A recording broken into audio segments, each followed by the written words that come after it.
Can you hear me in the boardroom? This is Ron.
Everybody sitting up at our table, I would like to call to order our regularly scheduled, I don't know where the gavel is. That's okay, we're good, we're good. Oh. I'd like to call the meeting to order at 5:33 p.m.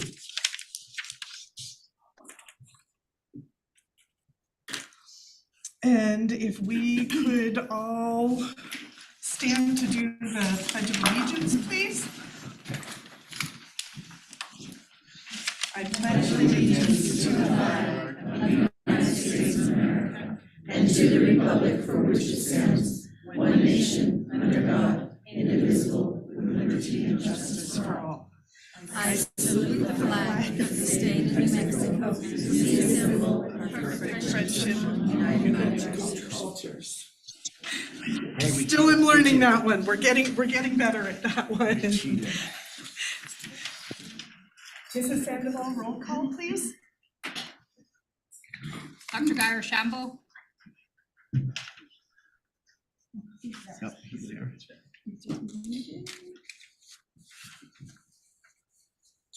Ms. Hunt Daly.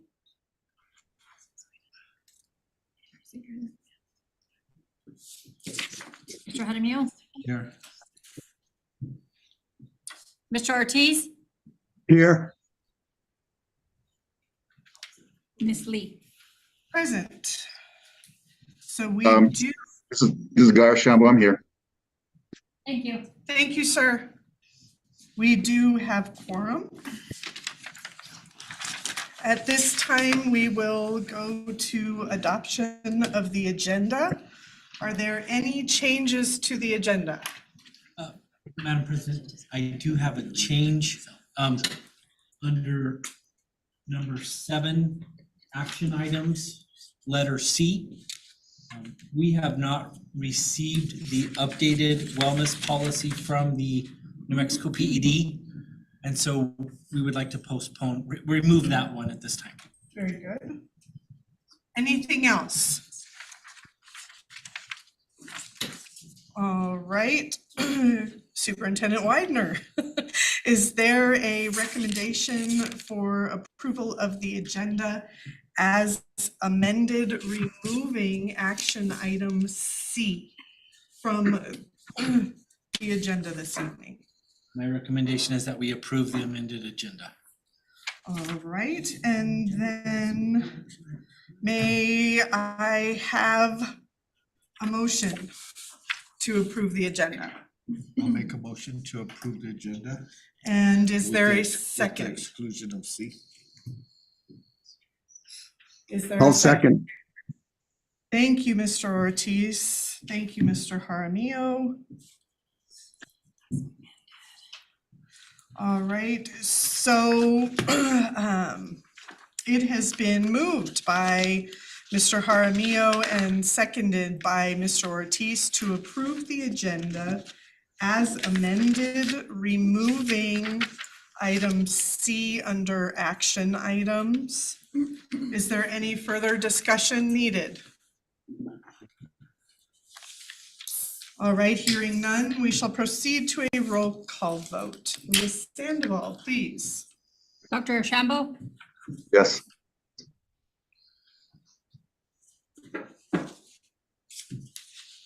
Mr. Jaramillo, Yes. Mr. Ortiz, Yes. Mrs. Lee. Aye. Motion carries. And now we will move to the adoption of the minutes for January 30th, 2024. Are there any amendments to the agenda? Or, pardon me, excuse me, to the minutes?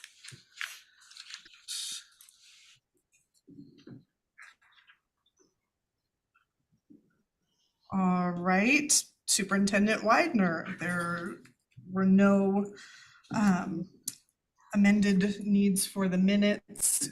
Do we have a recommendation to approve? I recommend to approve. Wonderful. All right, is there a motion to approve the minutes as presented?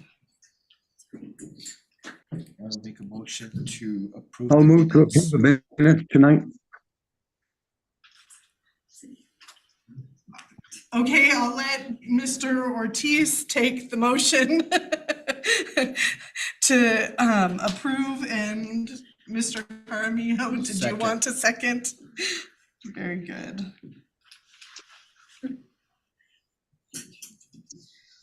All right, it has been moved by Mr. Ortiz and seconded by Mr. Jaramillo to approve the minutes as presented.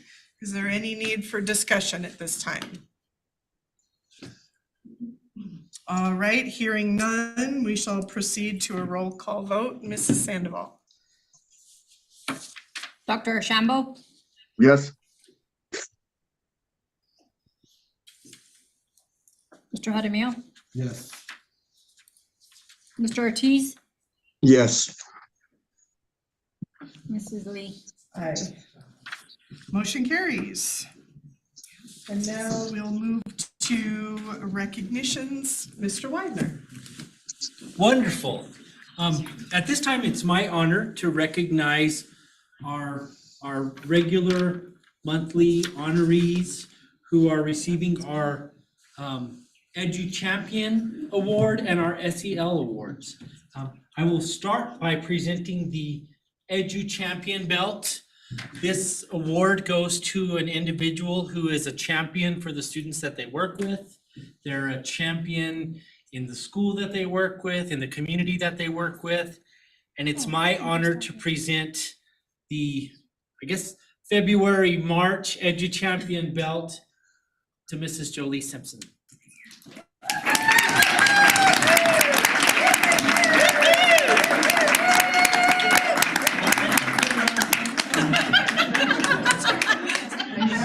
Every day. It accessorizes quite nicely. And then you have to flex.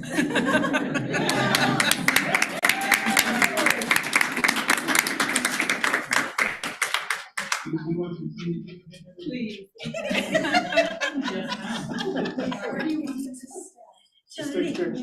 guys want to stand right here?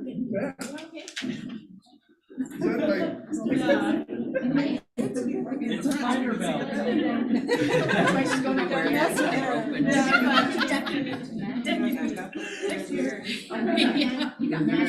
That's right. You got something better. You look great. Okay, that's that one.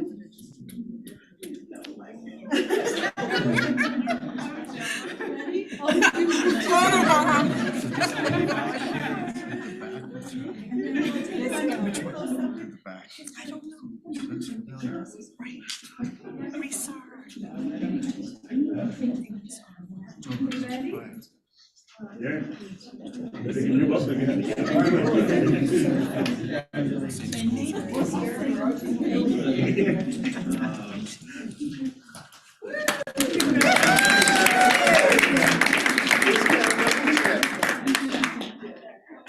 Is it like a traveling belt? It's a traveling belt. Every month it's supposed to go to a different campus. It's gone to, we've had it with custodians, we've had it with the district locksmith, we've had it at central office, and now it's going to Blue Water. Congratulations. Thank you so much for what you do. Thank you. I'm proud to let you know about our SEL awards. Gotta find it. As you know, Pardon me? Okay. as you know, Okay, this year, okay, fine. we've been working a lot. We've been working a lot with social emotional learning. We call it social emotional love. And these are our SEL awards that go to outstanding individuals who love the students that they work with. They love the school that they work with. They make a difference every day by being those caring individuals that kids can go to. And again, this is a traveling trophy. Everybody that has it signs it and passes it along. And so this one is the secondary one. And the recipient for March is Mr. Ron Gonzalez.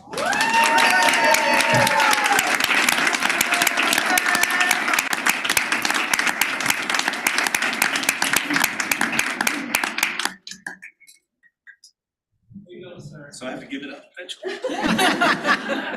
All right. Only one more at a time. Mrs. Alves? Yeah. Here, you be in the middle.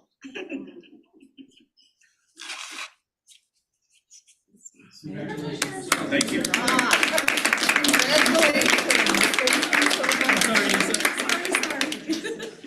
We'll get it together sometime.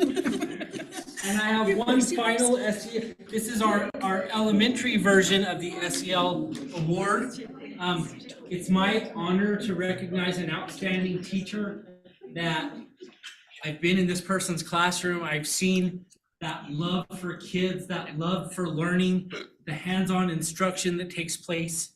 It's my honor to present this award to Ms. Denise Sandoval.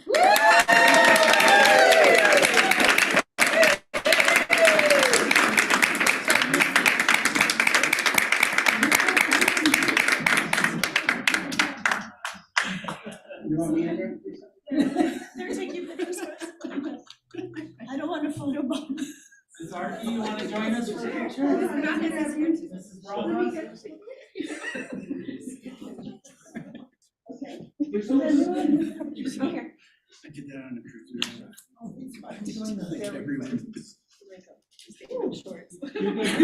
We'll just stand here. So yours is really zoomed, so I have to step back. Okay. Okay. Yes.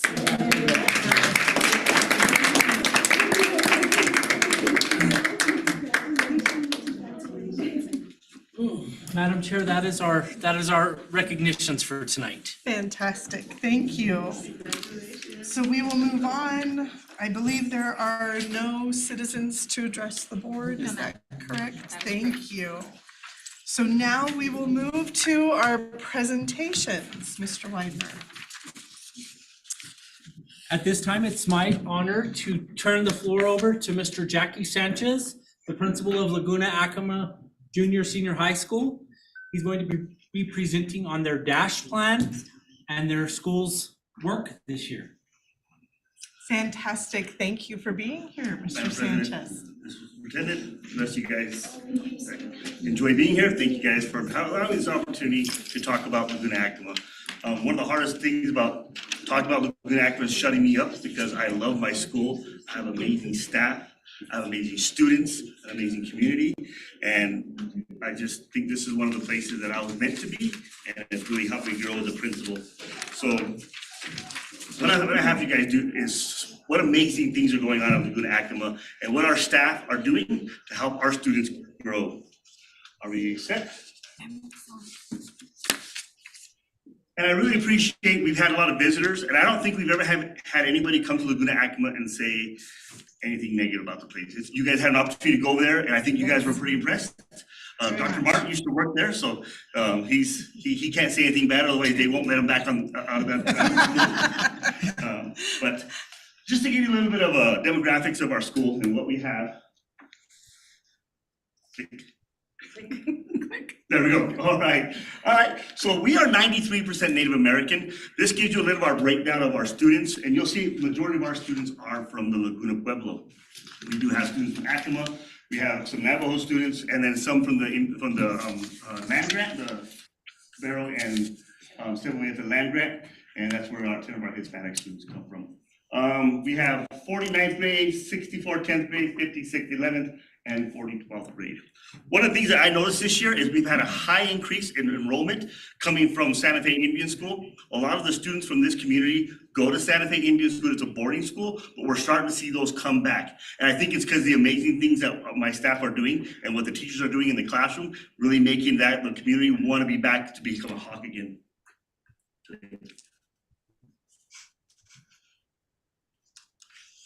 All right, so this is our junior high. We have 37 7th graders and 28 8th graders. And this has probably been our highest enrollment this year, has been our junior high academy.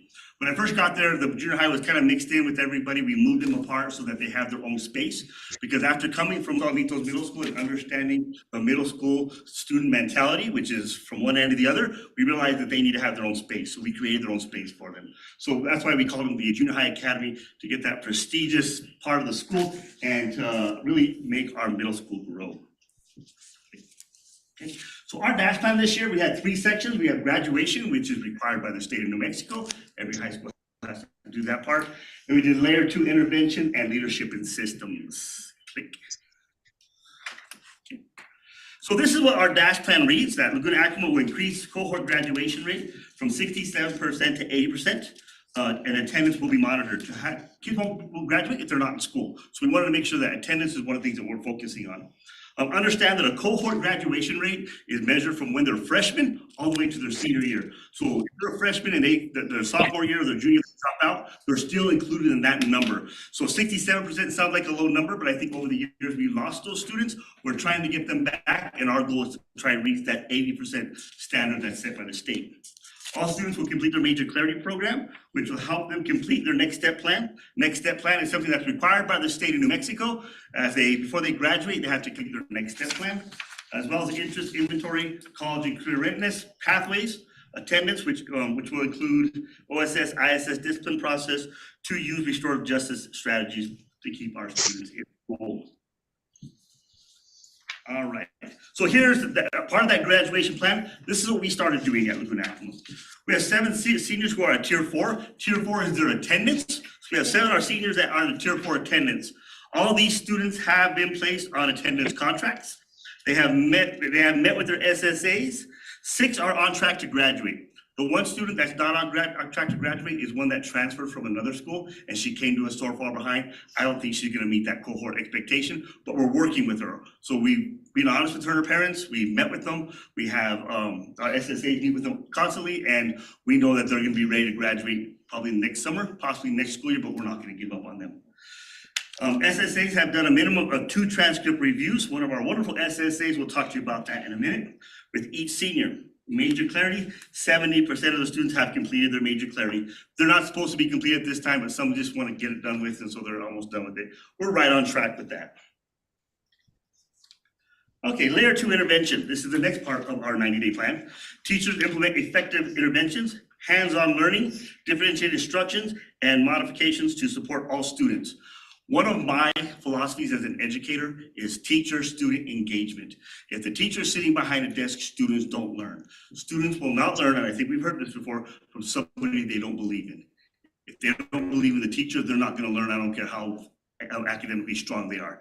So that student engagement is so important, and that's one of the philosophies I've had in my 7 years as an administrator, and I still stand by it. If I walk into a classroom and a teacher's behind a desk, I worry about what the students are learning. So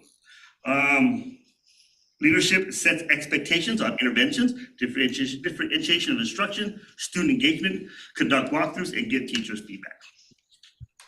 Okay, so click. So here's what we've done. 27 of our staff attended a Kagan training on 3 different Saturdays. These teachers gave up Saturdays to have training on how to have engaging activities in their classroom. Mr. Weiner's been through the Kagan program before, so he understands the value of it. But we had, the first one was day 1, second training, another Saturday, day 2, and then the Kagan win-win discipline. On the right-hand side behind Dr. Shambu is the structures of what they teach, about how to engage with students and how to get them involved in the classroom, how to get the teachers so that they're down on the ground with the students, how they're trying to get them to be involved, they're doing group work and those kind of activities. The day 2 build on that, and they did like how to do pair share activities, how to do those kind of things, so the students are working collaboratively. I think one of the things our students struggle with in this generation is how to work with other students and work collaboratively. So that's what day 2 went over. Kagan win-win discipline, probably the one that staff love the most, because it teaches you how to engage students and work with students in an SEL environment. Rather than standing above a student and yelling at them and telling them to get their homework in, to kneel down, get to their level, engage with them, and if you're having a problem with a student, don't embarrass them in front of their peers. Don't call them out in front of their peers. You're only going to cause conflict. How do you work with students without causing conflict? That's what win-win discipline did for our kids, and it meets those that 90-day plan. Leadership and systems. Okay, this falls on myself and Ms. Sanchez. Teachers communicate with parents regularly about behavior and monitor students in and outside of the classroom. That's the desired outcome, but it all falls on the principal and administration. School leaders set expectations on grading, monitoring of students, and communicating with parents. You know, it's one of the hardest things that I had with high school and even middle school is trying to get those parents to come in and trying to get them involved in the school. Seems like they do kindergarten and it's always full of parents. Then you go to like elementary, and then little by little you start losing them. Then they get to middle school and the parents like, oh, you're middle school now, we're done with you. Where it's just the opposite. You need parents involved in middle school and high school as much as you did their kindergarten years. And it's hard to get them involved.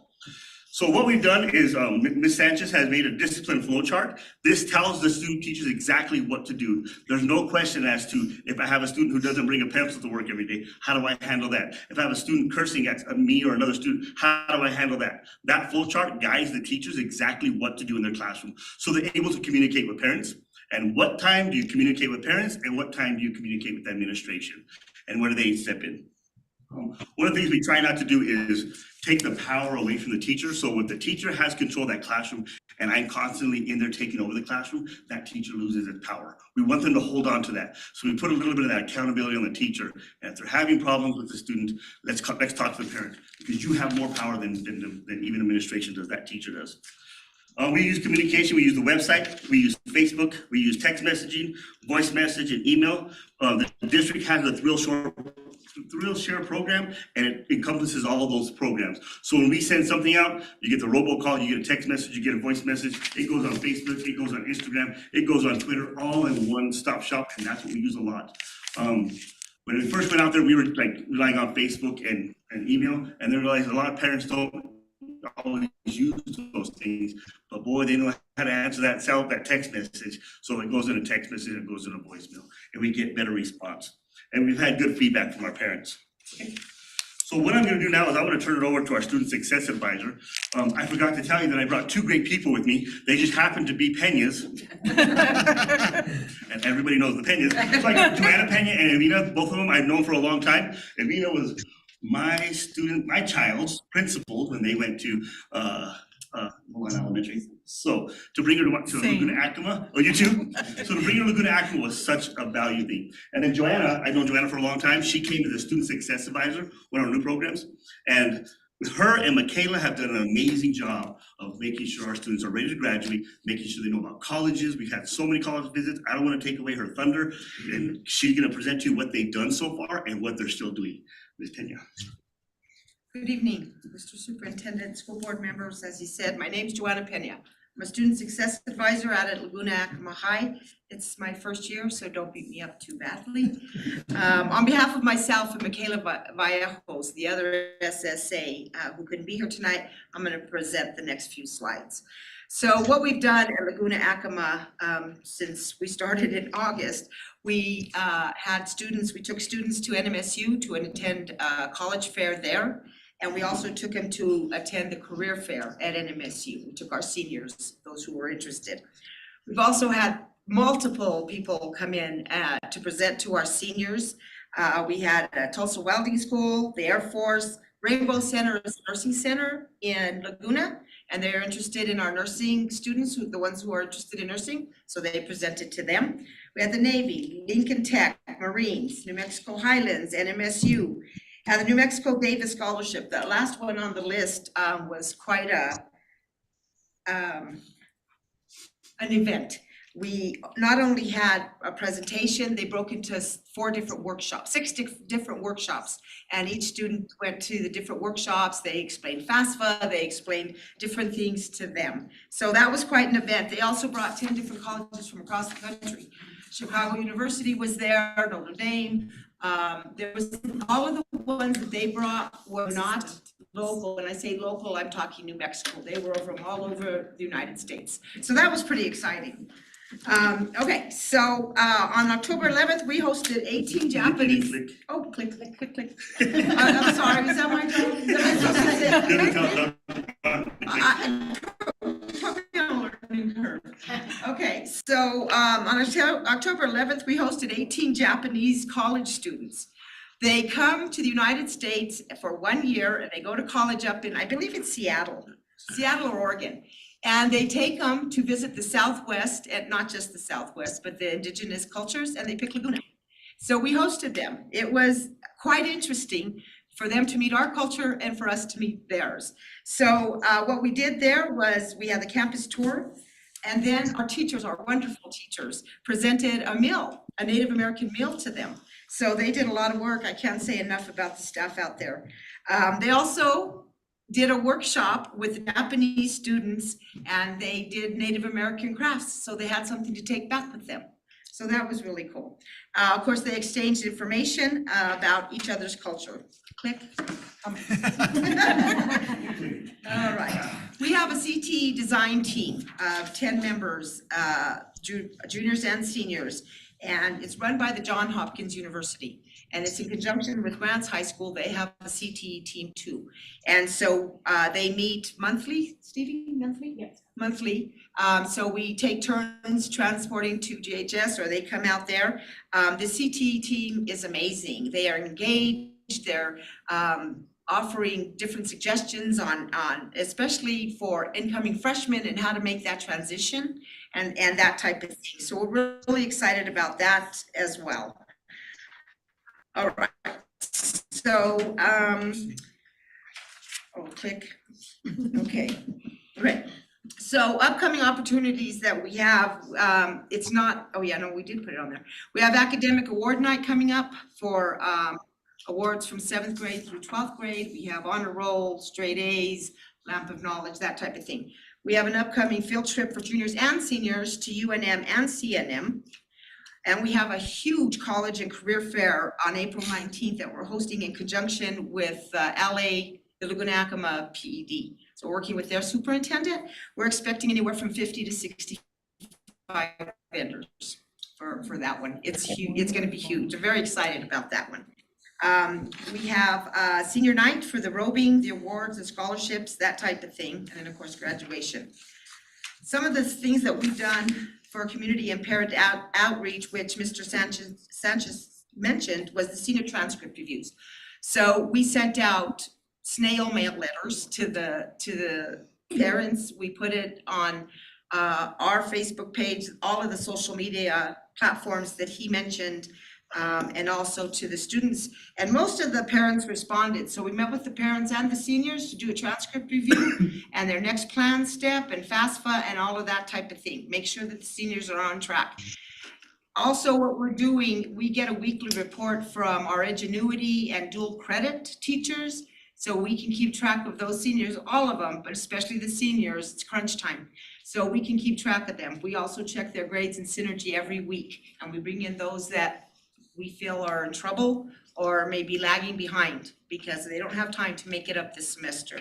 So we stay on top of that. We're assisting students with college applications and FAFSA applications. We've had 2 evenings for FAFSA night for the students and the parents to come. One to create their IDs and one to do the applications. So that, I would have liked to have seen more parents involved, but we're also available. If they could not make that, we'll sit down with them individually and we'll help them that way. Okay, and so the college and career fair that I was speaking about earlier, the community is gonna have a time slot where they can come in. Parents can come in, adults can come in, so they're gonna have that as well. We're also assisting students with retaking their SATs or their ACTs. So we get their fees waived, we schedule their appointments, we help them through that process, that procedure. I talked about the dual credit and the Ingenuity credit recovery. We keep a very close eye on that. And then of course we ensure that they're on track to meet the requirements for graduation. As Mr. Sanchez said, we have 40 seniors and right now 38 are on track to graduate. So we're pretty excited about that number. So like I said, we're new, so hopefully our programs will grow and we'll learn as we go. So thank you all. Thank you. Next thing I want to talk about is our SEL programs. Now, we're fortunate because we have a great relationship with Laguna Acoma Behavioral Health. So we have Rayanne Kai, Roxy, as you know her. She comes every day to our school. She's working off a grant, and she takes the first 15 to 20 minutes of all of our social studies classes, and she covers SEL. They go over attendance promotions, dating violence, conflict resolution, just to name a few apart what they cover. They do all these things with our students every single day. They put on a attendance fair. We got all the kids that made a 90% attendance or greater, and they had all these other agencies from the community come in, and they had like a balloon toss, and they had all these fun activities that the kids can partake in as long as you made 90% attendance, and they paid for everything. It's nice when somebody else pays for all your things and you can hold your money a little bit in your pocket. And then the next time we had a dance, and the next time we're doing a movie night. And then again, it's all through Laguna Behavioral Health. School counselor, our school counselor does SEL with our junior high academy weekly. During advisory, she takes a class at a time and they do additional SEL. Her and Roxy have a line, so they're not doing the exact same thing. So when they're sharing these ideas with the students and how to deal with, we have an Al-Anon program, because we have students who have family members that have drug addiction, alcohol addiction. So it's made for that age level of students, and they come in and they help our students with those kind of issues they have at home. If they have an alcoholic at home, the students volunteer to do it. It's open to anybody who wants to be involved. We did the SEL surveys that the whole district gave. That gave us some great information, and we use that information to help guide our SEL programs. Right now, we're doing the CASEL program with the district. This is the thing that you guys are paying for now. Notice we haven't paid for anything. You guys are paying for it, and Laguna's paying for it. But it's a district SEL initiative, and so we're just getting that going. We started off pretty strong at our school, and now we've kind of leveled out because we have so many other things going on. But we'll continue to work that forward. Okay. So what I wanted to talk about now, I'm not going to give you guys a lot of data because I know Dr. Martin's going to go with this. And if I just give you a lot of data, it's not going to mean anything to you unless you can sit down and break it down. But I wanted to show you one thing that our instructional coach, Ms. Vina Pena, has done. Sorry, I call her Pena. I still call her Pena. She's a Pena at heart. So sometimes with Mike, she's a Pena, sometimes So, looking at this now, what I wanna show you guys is the power of a pickle. And what I mean by that is incentives mean a lot to kids. If kids don't know why they're taking tests and we don't share anything with them, they don't take it seriously. And we always talk about the data is only as good as what we keep. When we give tests, our middle school kids take 13 exams. 13 exams over the school year. That's a lot to try and get 7th and 8th graders. 33 exams, I'm correct, 33 exams. 33 exams in one school year. That's a lot. Try and get 7th and 8th graders to focus on 33 exams and keep telling them, oh, this one's important, take this one. No, this one's important. No. This one's important. No, it doesn't fly very well with them and we lose their interest. So the power of a pickle. So what I want you to look at is on the very top, this pen, if you can help me, this is, because it's fuzzy. No. Miss Trujillo? It's okay. This is, sorry, I apologize, I didn't get support came. Okay, need support. This was our first round. We take it beginning of the year, middle of the year, end of the year. Our first round, we had over 50% who needed support, and when we get in the middle of the year, I can't see the number here because I'm old. 62 and So look at the colors. See how far, I can't see that little tiny number, and I apologize, I can't see it here either. Sorry. Oh, there it is. 19. From 19. So 52 who needed support to 19. And what we do is we sat down with all the 7th and 8th graders, and I go to all their English classes because they all have English. And I give them their data, hand it to them and said, "These are your scores." Okay, they take a language, beginning of the year language usage, they take a beginning of the year reading and a beginning of the year math, the same middle of the year and end of the year. So I gave them all the beginning of the year, said, you guys are getting ready to take the middle of the year exam now, and so I want you to do better. So here's what I'm gonna do. If you do better on one of the 3 tests, we're gonna get you a pickle, okay? We're gonna get you a pickle. If you do better on all 3, we're gonna get you an ice cream. So yeah, and promise Dairy Queen next time, I might be broke. So we did the pickle, all but one student made gains on at least 1 test. Just by showing them their data and having them look at their data and say, oh my, somebody's looking at this, somebody's watching this, and the pickle meant a lot to them. And so even though some of them stayed in the red, their score was still higher. Even though they still needed support, they needed less support. They may have stayed in the red, but they needed a little bit less. And so we were amazed, and I had actually 14 in the 7th and 8th grade who earned the ice cream. They did better on all 3 tests.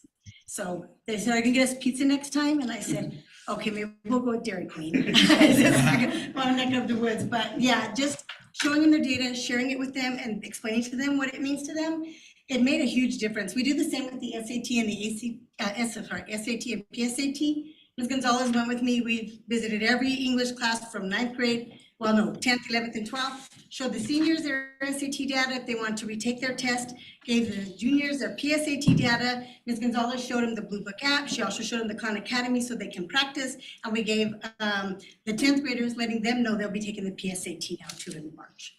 So we're just preparing them for their tests and letting them know what they need.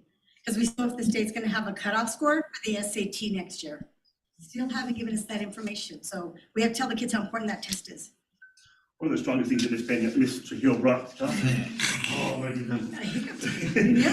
One of the things that she brought is sharing data with kids. And I think that's the most important that she brought, because so often we get the reports from these tests and we just hand them out to the kids and then we mail them to the parents. It doesn't mean anything to them. Some of the data is hard for parents to understand. Some of the students don't care, like, oh, I could do worse than last time, and see if I can knock that off next time and get lower scores. But when you start showing them that, we're looking at it, we're comparing it, we're showing it. If you've been in Ms. Trujillo's room, you got it right. If you go to Ms. Trujillo's room, you'll see all the data.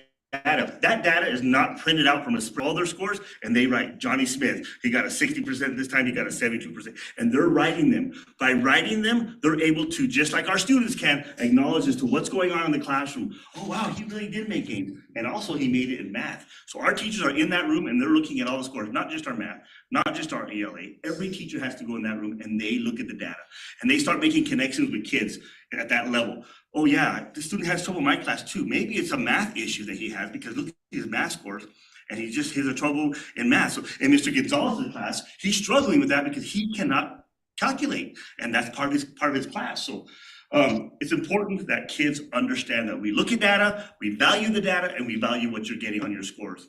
Okay, click. the power of Pickle. Teachers document their data in the IC room. All teachers review scores for all students. IC and content teachers review the data together with students. I happened to go in the room when Miss Gonzalez and Miss Trujillo were giving that information to the teachers, to the students about SAT data. Those students really had good questions. What does this mean? Oh my goodness, is that what it means? Can I take that test again? And that's why she talked about SAT retakes, because we had students who looked at the data and said, I didn't think it was that important. I didn't even pay attention. Can I take that test again? Can I try again? So that's the power of Pickle. Giving incentives can make a difference. Click. Okay, discipline data. Miss Sanchez couldn't be here tonight. She was gonna be here last Tuesday, but since we got bumped, she got bumped as well. She had a prior engagement, so she asked me to present this to you guys. So discipline data. Oh, it says out of school suspension, we had a total of 20 types of incidents. We had 15 drug, 3 fight, and 3 inappropriate languages. One of the things that we try and do is restorative justice. We don't like our kids out of school. I'd rather have a student in my building than at home. At home, they're gonna get on their video games, or they may not have a home environment that's conducive to education, that they just let them do whatever they want. We want our kids in school. So if they're in an OSS situation, it was something extreme, because we really try to do restorative justice practices. In school suspension, we've had 8, usually those are electronic, truancy, kids skipping class to go hide in a substitutes class, those kind of things. Expulsion, we had two gun incidences, 1 physical violence towards multiple staff members, and that's what we've had so far as our aggressiveness. Click. Athletics, the fall academic eligibility was 100%. Every student that wanted to participate got to, because their grades were high enough. Though nobody was kept out for grades, because we really stayed on them to make sure they keep their grades up. We've had 4 repeat district champions for volleyball. Yay! Cross country, boys and track, back-to-back district champions, and a 3rd place as a team at stakes. Lucas Williams making state champion. State runner-up was Tagoya Pedro. I believe Lucas is a junior, or is he a senior? He's a sophomore or junior. He's not a senior. Junior, he's not. And I don't know how to. amazing young man, great athletes, they're still competing to this day. Freshman Mia Smith, took 3rd at state. Winter academic eligibility, we're at 98.7. We have 1 student who cannot participate. We tried to work with him, just made a choice that didn't allow him to. What's that? Yeah, it's in there. Spring academic eligibility, we had a 100% who signed up. Click. All right, last is what I show you, student at work. That's my fingerprint. In case, I don't know why I put that picture there, but I put it out. That's my fingerprint. And I wanted to show one more thing, but she's not here tonight. Miss Lloyd Daly, you see her there? She is showing our students how to make pottery. She took the time to come to our school, worked out with Mr. Widener, and she helped our students make pots in class. She taught them how to sand them down, how to paint them. It was an amazing activity for her and the students, and it was nice to have her involved in the school. This right here, we talked about this. Spelling champion, our 7th grader. Sanchez.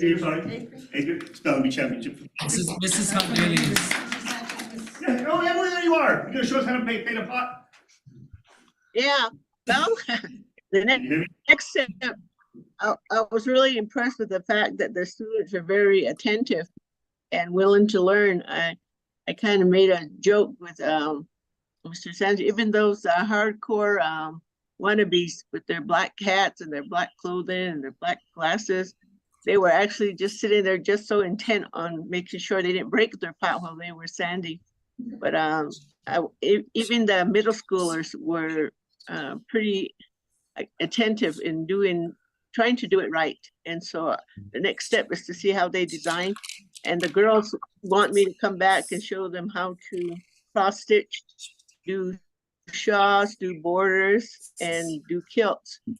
And these are all the things that I learned from my mother and passed on to the young ladies, not just at this school, but at other schools where I taught. So I was really pleased to be invited in to help out, and I plan on hoping to get back in there before the end of the school year. But thank you, Mr. Sanchez, for allowing me the time to come in and work with my students. And I got to at least look around the school and Thank you. But it was amazing to see the students, how much they enjoyed this. I asked the students, have you ever done this before? Some of them did it, oh, I did this when I was little, when I was in kindergarten, but not to this extent. And so they got to bring their culture back into school and do something that they've done in the Kiva and those kind of places at the school. So it was amazing to have them involved. A couple other things we got up here. This is our dissection. This year, our students in science dissected pigs. The only complaint we had was the smell. If you remember that smell when you guys were in school, yeah, we haven't talked about that in a long time, but they actually got to dissect pigs. At the same time, they also have a dissection table, and that dissection table, I don't know if you guys have all had the opportunity to play with that. If you get a chance, ask Grants High School or Laguna Acoma, let us play with your dissection table. It is fun toy to play with.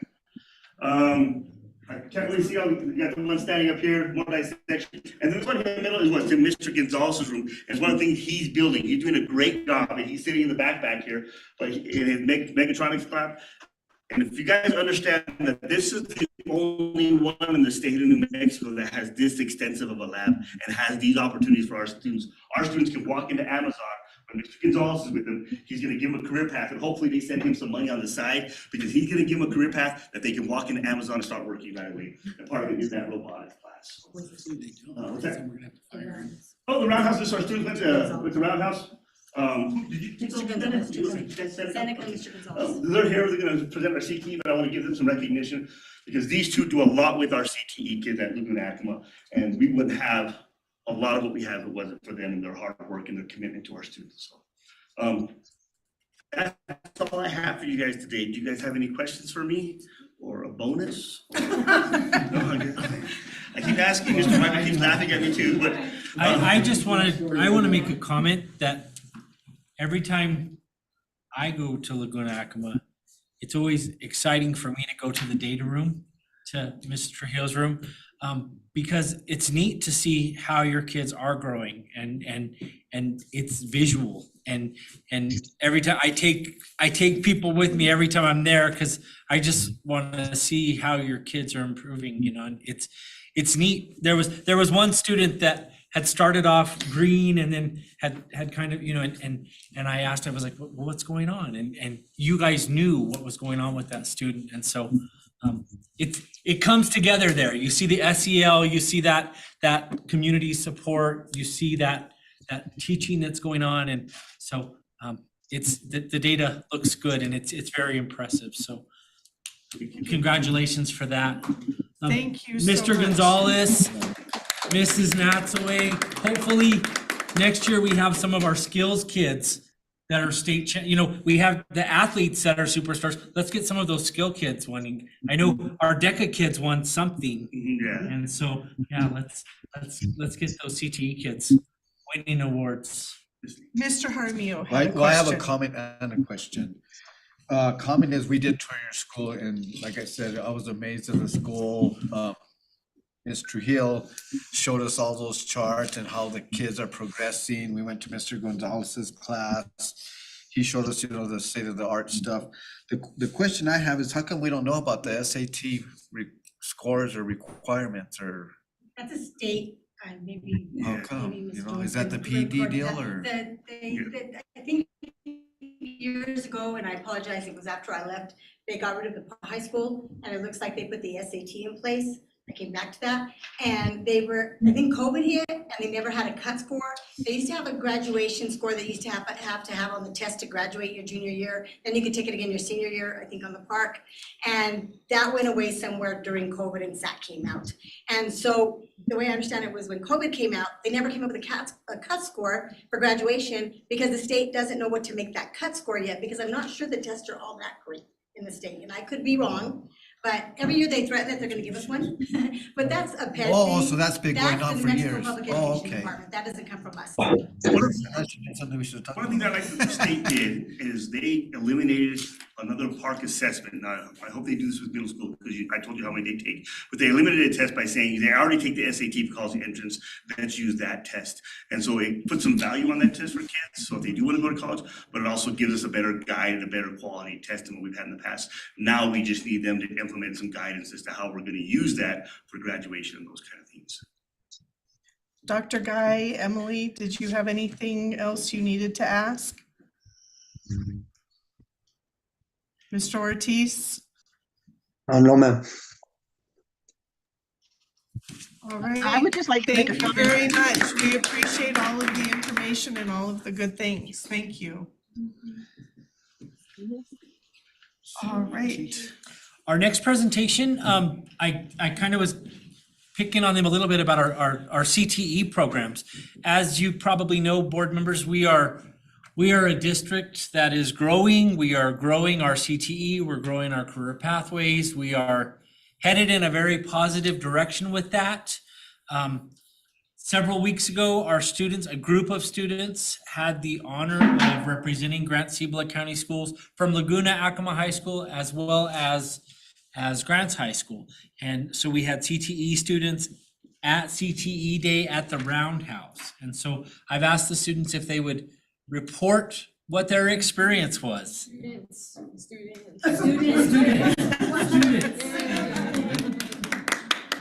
And the teachers should probably introduce themselves.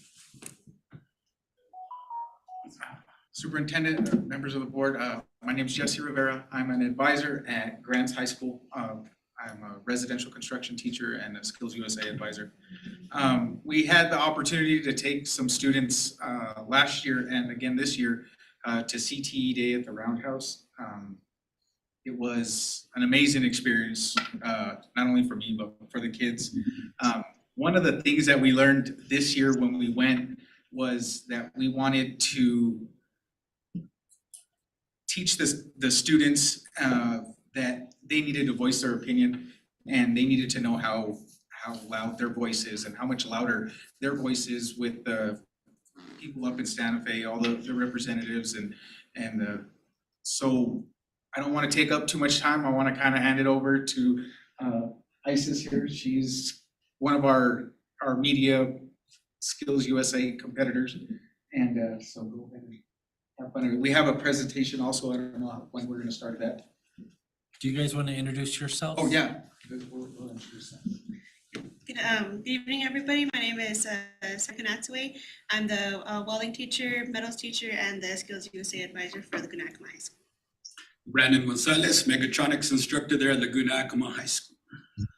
Isis Arriaga, Vice President of our Skills USA chapter at Grants High School. Mr. Gonzalez. We also have Mr. Gonzalez. He's running the computer back there for the presentation. I'm a mass media instructor at Grants High School. And I'm very proud of Ms. Arriaga. Just a quick note, during the COVID year, we had a microphone and an iPad. And she was one of the first, I've had her all 4 years of her career. And the first interview we ever did in the COVID year in person was with between Isis and Mrs. Elkins, who at the time was coaching volleyball. So I don't know if you guys remember that. We had one cable and it kind of stretched about 10 feet across and everybody had masks. And I think I got in there and passed the mic back and forth. But from there is where we've come. We've come a long way. And I'm trying to figure out how to share my screen. And are you going to go to college for media? Yeah, communications, yeah, media journalists.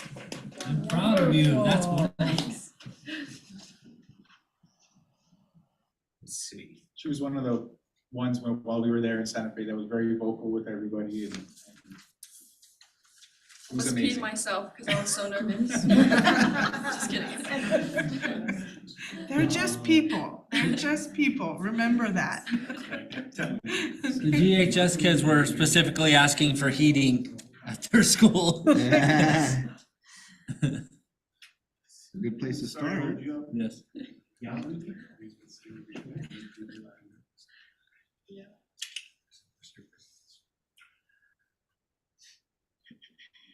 So just on a quick side note while we're waiting for that, one of the things that I was talking with Mr. Weiner about is I just went over kind of the numbers for all of our Skills USA students that we have registered.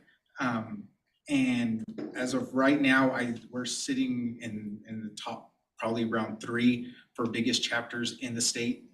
And we are hoping that we will be able to kind of kick off Centennial as being the biggest chapter at the Skills USA competition this year. So hopefully that'll be one thing that we'll be able to accomplish this year. And that's getting as many of these guys over there as we possibly can. Just they've had it for I don't know how many years. They've had the biggest chapter, so we're hoping to Overtake it. overtake it. Great. Will you just for the audience and us sitting here, tell us what all of the different things are that you're competing in at Skills USA? We are gonna be doing, we have 2 individuals going for welding individual. This year, we have a group that's gonna go of 3 that are gonna compete in welding fabrication. We have a whole bunch of kids that are going for media. I don't know exactly what competitions we have them in. We have students competing in the news broadcasting, which it's a 4-person team that must create a 3.5 minute live news presentation. So we've been training forever. I've had ISIS for 4 years. We're competing in the film category. That is, pairs of students will produce and direct their own film and submit it for judging. And then we're in a different category that requires students to create a short video based on the theme of Skills USA, which this year is, it slips my mind now. What's that? The Skills USA conference theme. No limits. No limits. So they'll go and they'll create from scratch a 30-second, basically PSA about that theme, no limits. And so the media students are doing 3 different categories, and we have multiple teams for each of those categories. And Laguna Acoma also has students who are participating in the welding individual, welding fabrication, as well as welding art. We also have 1 student who is participating in the interview contest as well.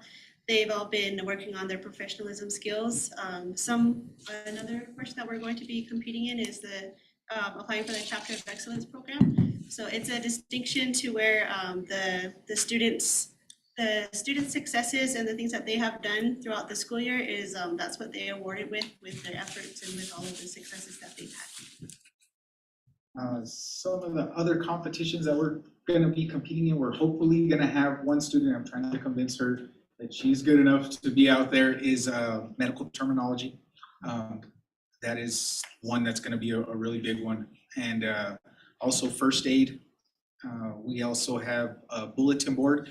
It's kind of, you have to build a bulletin board and they have to use the same no limits. Every year they come up with a new slogan. This year it's no limits. And they have to sell the No Limits Skills USA platform that's put out there. And so they're gonna be competing in that. We're hoping to get a lot more. We're trying to see if we can get with some of the other CTSOs that are at Grants High School, so we can do a lot of the culinary arts. Also the coding. I know that there's some coding stuff, so we're trying to bring those guys on so that we can hopefully have an even bigger chapter. So there's a lot. We have so much going on at Grants High School as far as CTE goes, that there's a competition for it in skills, and we just got to get everybody on board so we can. Sure. Some of the things with Skills USA competitions as well, there's a specific contests that actually have scholarships. So those scholarships are available to, I believe, the 1st and 2nd place for most of the contests. The students really get a really good experience competing, not only competing, getting scholarships, having that be able to put on their student resume, and for them to be able to continue to try to strive for the best in their fields of study. Last year, we had a lot of successes at Skills USA, and we're hoping that we're gonna, between Laguna Acoma and Grants High School, we're gonna be back in May asking for your guys' support to send these guys to Atlanta. So that's a really big thing. We had one take 2nd place in welding art at Laguna Acoma. We had a few from Grants High School that got some trophies, and this year they're going back. They are hungry to win this. Like I said earlier, Centennial's a really big skills promoter, and they go out there to win it. And we got there last year. They were very surprised. They didn't know where Grants Cibola County schools came from. They were just like, where'd you guys come from? So I'm hoping this next year we're gonna be. It's only our second year. And it is only our second year. We learned so much last year, and we're still learning this year. It's been a really big learning curve that we've had to go through, so. Sure. Yeah, I can tell you last year when we went to competition, me and my team, we had like a struggle, like, cause we didn't really know what it was about, you know, and like all of us were playing different parts. I'm usually like in front of the camera, but this time I was in the back doing like the editing, I guess you could say, and it was alright, but like we had to choose between 4 categories. And I thought we had to choose between those 4, but turns out we had to choose all 4 of them and have it in the show. Oh, So wow. I'm thinking we could have gotten like closer to 3rd place, you know, but because of that, we only had 1. So then it was alright. But now we know what we're doing, and I have a freaking awesome person right there who's my assistant with me, and we're gonna be on it. Or my other anchor, and yeah, we're here to get 1st place.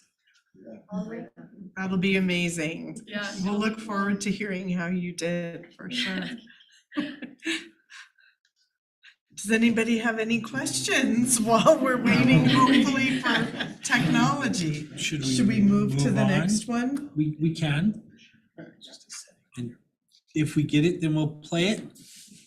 Are we getting close, gentlemen? Give us 30 seconds, 60 seconds? 30 seconds, here we go. Okay, we Here can we do go. that. We could do that. You have the screen over there.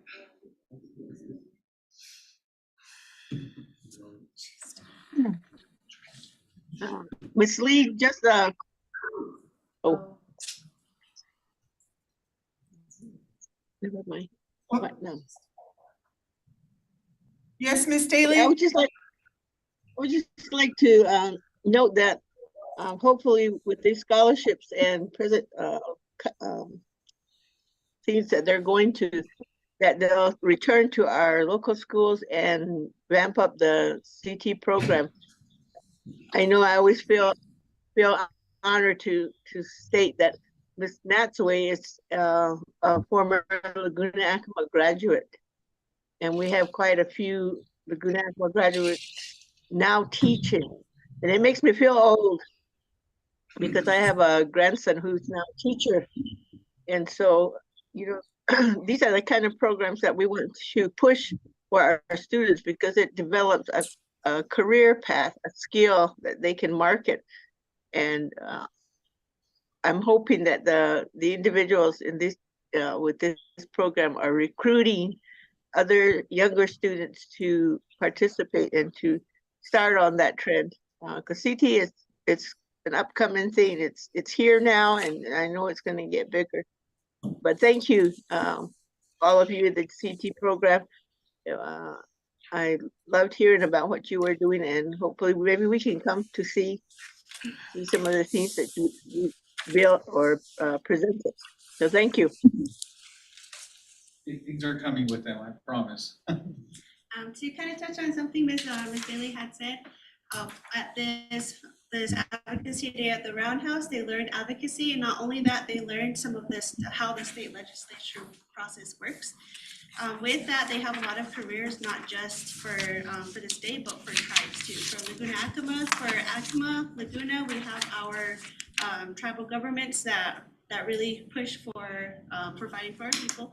A lot of the ones that did go, they are part of Laguna and Acoma members, and they were able to take that home, and some of the tribal leaders were very, very proud of them. So they had expressed that they were proud of our students, and they were proud that they were getting the skills that can also benefit not only them, but the people and the area that they come from.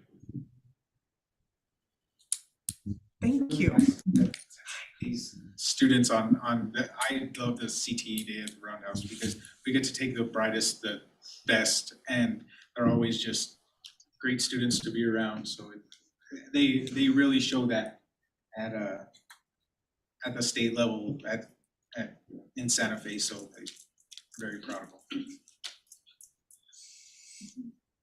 Is there anything else you would like to add while we're giving more than 60 seconds? Sorry, I don't think it's gonna happen over here, sorry. I say let's load it to YouTube, Okay, and yeah, then we'll do I'll that. send the board members the link. Is that okay? Good idea. I can do that tomorrow. What were you gonna add to the presentation we were gonna get to watch? I just wanted her to be able to express herself on how amazing of a Me trip it too. was. I did. I was waiting for it to pop up. Just talk to you guys. Show this one slide that I think all you guys would really like. But that's not. We'll look forward to the opportunity to get to see that, Wait, yeah. It's a drink. It's us partying at the pool with the camera. Just kidding. No, I don't know. It was fun though. Like we got to do it last year. Yeah, we got to do it last year, but it wasn't like as fun because there wasn't as many of us there was this time, and it was like really cool seeing everyone get out. You know, like a girl I didn't think that would speak up. She like actually stood next to me, and we were talking back and forth with each other. You know, and it was pretty cool. One of their students too was really bright and everything like that. He's the one that got second place last year at the Skills USA. And like, yeah, I think we're just becoming like the great role models that everyone could see. Just knowing they know that they don't have to be scared talking to people. You know, it's just like you guys are people, like you said. You guys all come from around here, so it's like not anything new. You guys, not to be mean, but you guys aren't like any bigger than any of us. You know what I mean? So like. People, Yeah, just people. Thank you so much. Appreciate you being here. Don't let this reflect on the teachers. Teacher can't even get it going over here. The CTE program in general, okay. Get an award for technology use. Yeah, no, we're not in the running for that one. We'll YouTube it, Mr. Gonzalez, and we'll Okay. send it, we'll send it out. I'll have it posted tomorrow for sure. Thank you, sir. Thank Just you send so me the link. much, Will do. Thank you. Mr. Widener. Our next presentation, Dr. Martin assures me is going to be brief. He is presenting a lot of data, which went out in our board packets, so we all have had it for several days. There's lots of data. Dr. Martin's gonna go through it regarding our platforms, our assessment platforms. And so without further ado, our Director of Educator Success, Dr. Delton Martin. Good evening, everyone. Madam President, members of the board, Mr. Superintendent. Like what Mr. Widener said, I have three data presentations. The first one will be on Synergy Quarter 2 assessment, which is a snapshot of the results of that assessment, which we can't really compare with anything because the standards that were tested on were different from quarter 1 and the standards for quarter 3 will be different from that of quarter 2. And then the second one will be on iStation. We'll compare the results from last year, from the beginning of the year to middle of the year, and then finally IMASA assessments, beginning of the year and middle of the year. So let me go ahead and share my screen. These presentations are also in your packets. Thank you, sir. Appreciate it. Yeah. So again, this is Synergy Quarter 2. This just shows you the results. This first page shows you the result for ELA for quarter 2.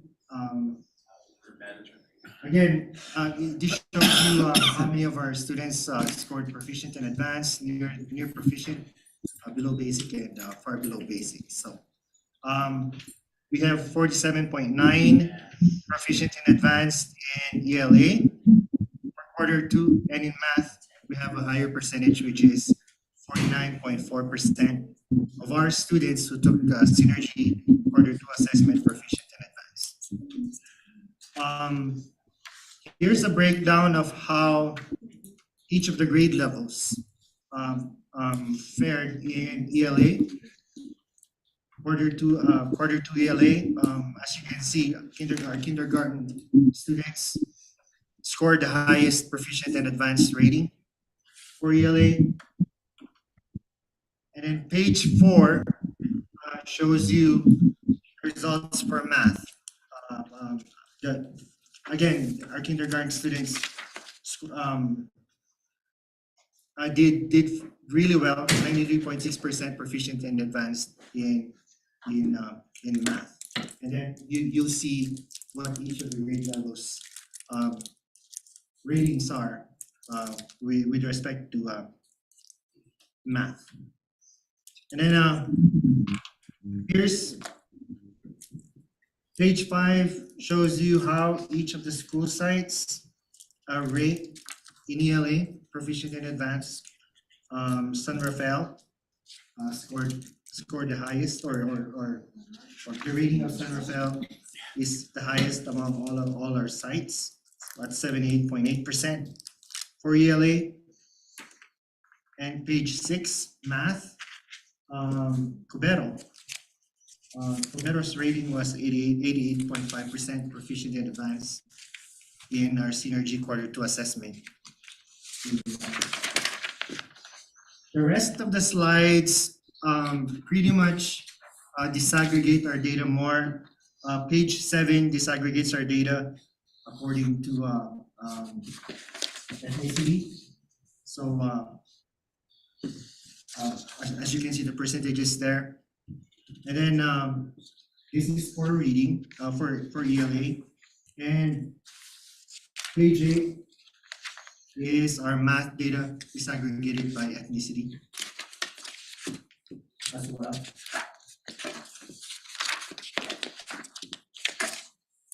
Page 9 shows you our ELA results disaggregated by tribes, Acoma, Laguna, and Navajo. And the last column right there, or the last bar graph, shows you how all our students fared in ELA. Page 10 is our math data for Synergy Q2 assessment disaggregated by tribes. Again, the last bar shows you how all our students fared in the math assessment, Synergy Q2.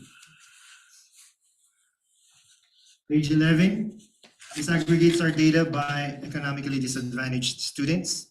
The orange bar is our economically disadvantaged students. The yellow-green bar is the results for all our students. This is for ELA and math. Page 12 disaggregates our data by special needs students. The purple bars represent our special needs students. The yellow bars represent all students in the district.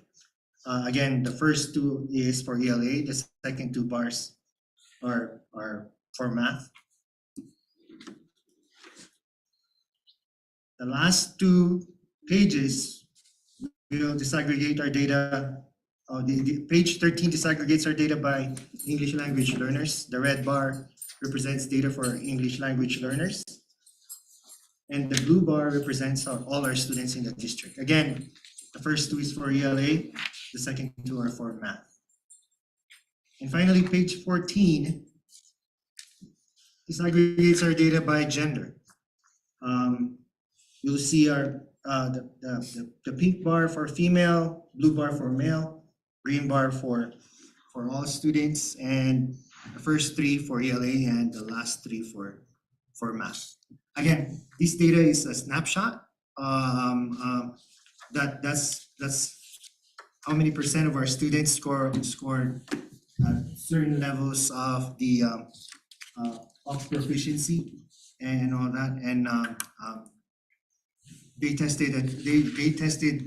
were tested using different standards from the first quarter.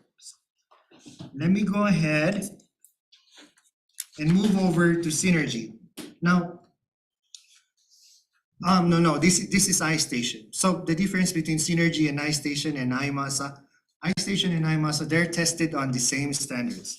And so we can actually compare the results from beginning of the year to middle of the year.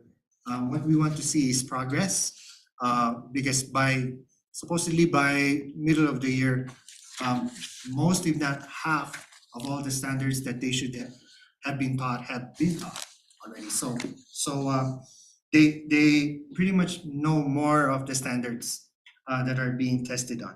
So here's the summary for the district. This again, iStation is only given from grades K through 2. And then iMASA is given to grades 3 to 8 of the district.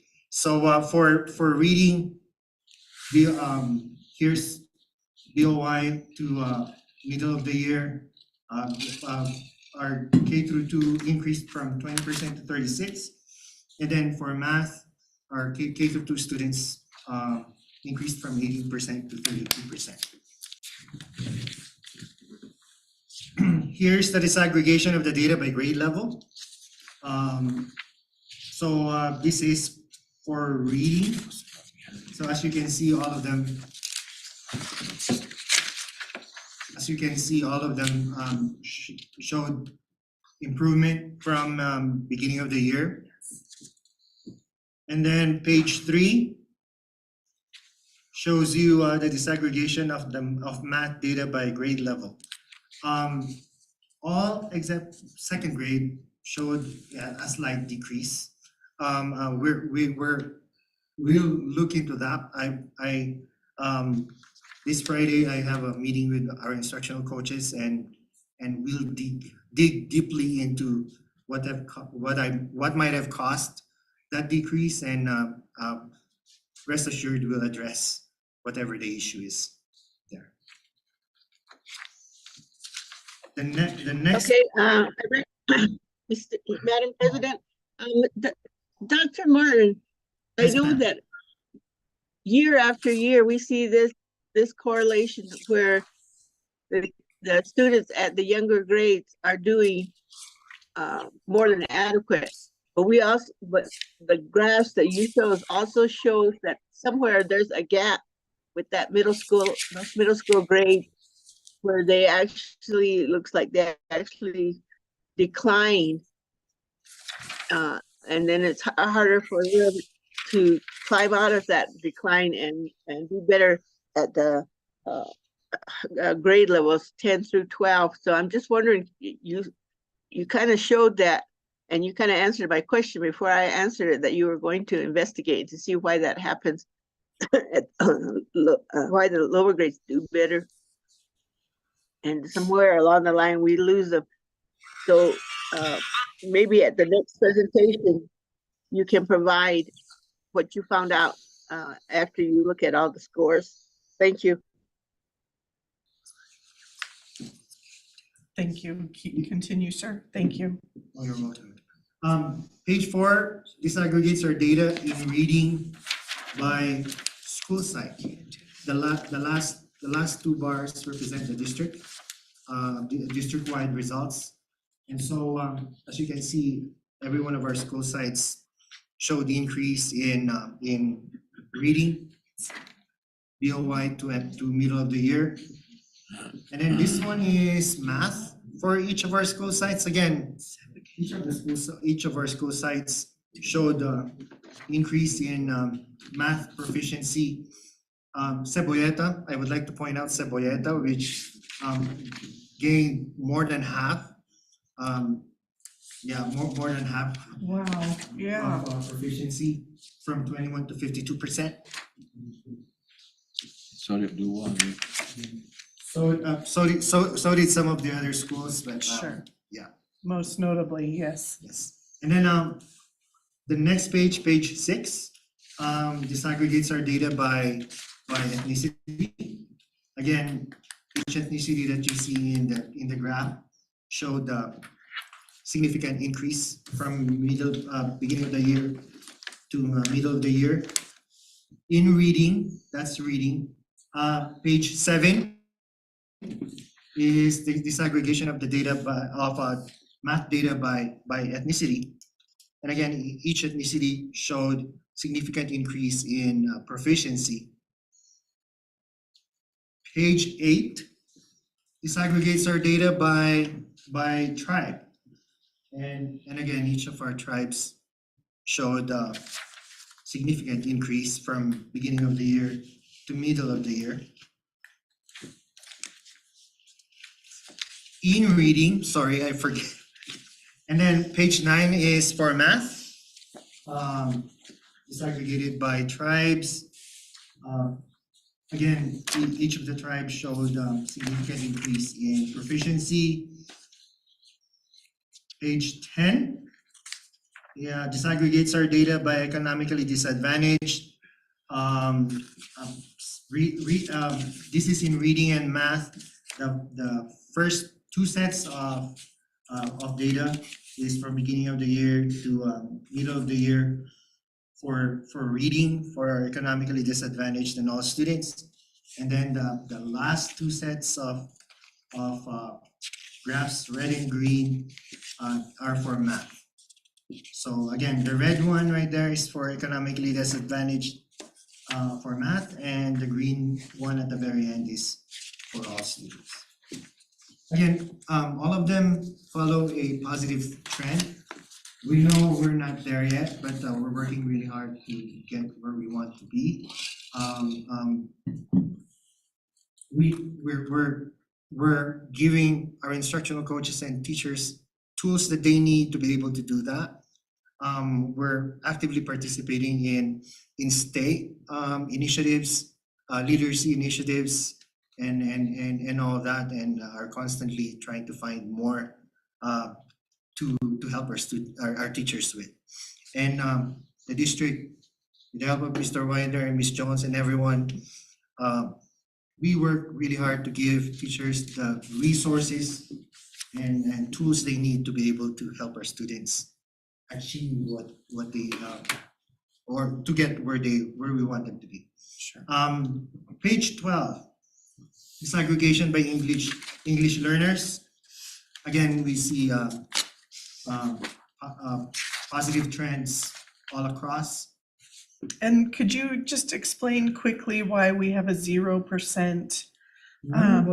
So our English language learners at the beginning of the year in math, none of them scored proficient at the beginning of the year, and middle of the year, 16% of them scored proficient. Thank you for in clarifying. that same test. Thank you for clarifying. You're welcome, ma'am. And that's a big yes increase.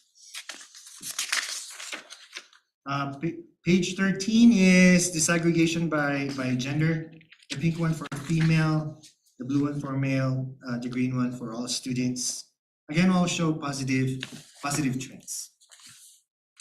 And finally, that's for reading, and the same is true for math. So the last graph that you'll see shows positive trends in math for female, male, and all students in the district. Before I move on, does anybody have any questions regarding the two set of data so far? Sorry if I'm moving too fast. I do have. It's a lot of data, Great. and it's all in the packet. Mr. Jaramillo has I a do question. have a question. Like you're saying, as those higher scores, I can't find them now. I have put it here, I'm just noticing that Blue Water, Cubero, Santa Fe, Seb. Is it population that makes a difference in those percents? Are we considering the population of the schools also? Sometimes it does because of the bigger divisor, because of the more students there are, but it's in the last NMASA assessment, that wasn't true at all. So it some of our smaller schools fared not as good as the bigger ones. So it's not always the number of students in a particular school site that matters.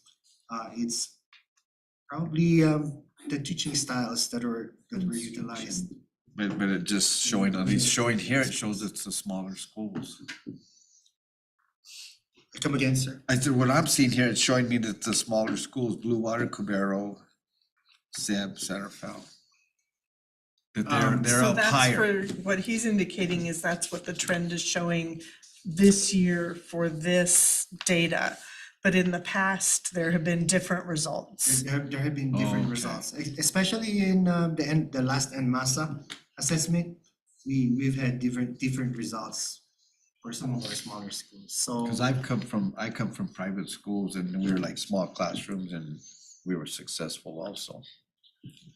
That is. But I mean, that's just what I'm Students seeing. get more attention, that helps. But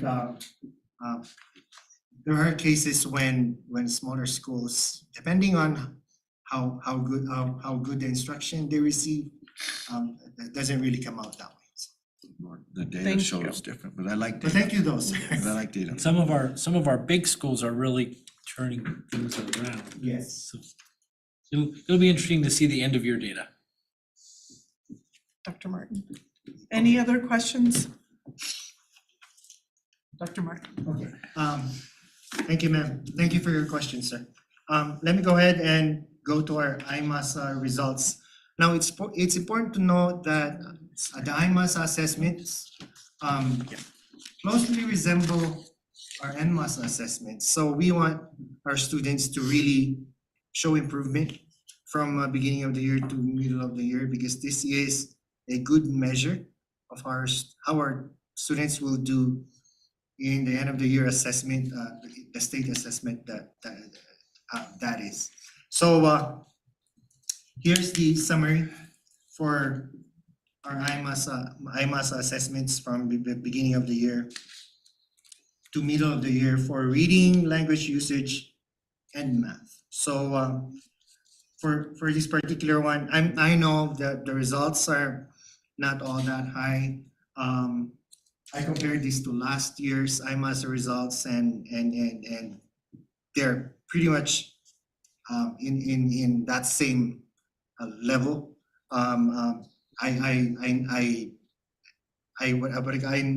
I observed that we actually are doing pretty well this year from the previous year. But the thing that's important to note is our students showed progress in each of the tests: reading, language usage, and math. I would like to note more than 50% gains in math. We're not there yet, but our instructional coaches and teachers are doing their best to bring them where they should be. Now, this year, we are actually planning on, because we're standards based, and we're trying to tweak our DLPs to try and cover every standard that's supposed to be taught to students.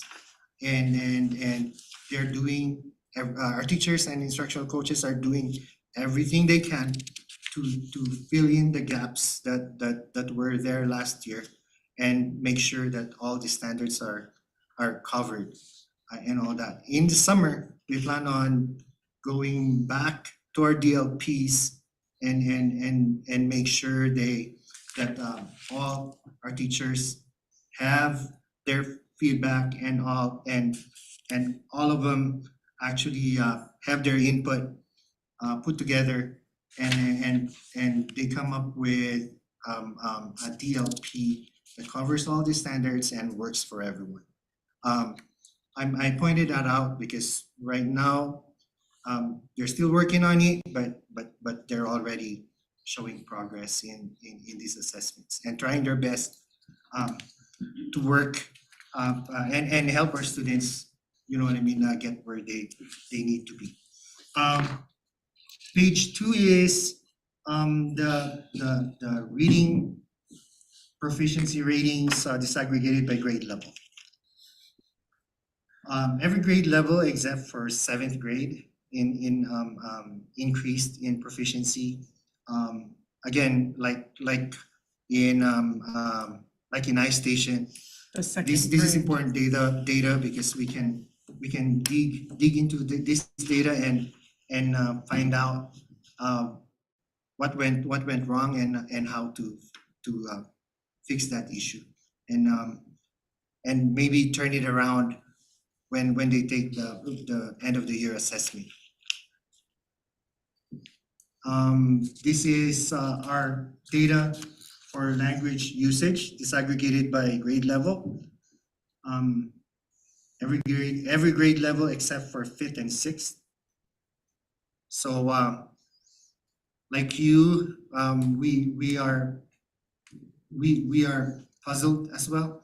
And so on Friday, this data is what I plan on discussing with our instructional coaches for them to look closely into. And the page 4 is math data disaggregated by grade level. For this one, each grade level actually increased in math from beginning of the year to middle of the year. The 6th grade is what actually showed the most gains in this particular graph, from 13% to 31%, more than half gains in this particular case. Page 5 is reading proficiency ratings disaggregated by school. So all our school sites showed gains in reading. Page 6. So the page 5 are all our elementary schools. Page 6 is all our middle schools. Laguna Acoma Middle School and Laguna and Los Alamitos Middle School. Los Alamitos Middle School stayed the proficiency rating stayed the same from beginning of the year to middle of the year. This is in reading. Page 7 is language usage disaggregated by school site.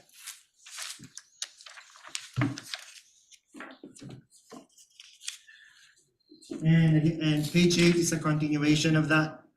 Language usage disaggregated by school sites. This is for middle school. Sorry, sir. I was just we were looking at one of your data points. I apologize for interrupting. Yeah, I know it's. And then page 9, math data disaggregated by school site. As you can see, each school site gained proficiency in math. Most significant one, Blue Water, 16 to 51%. Amazing. And then this is for our middle schools.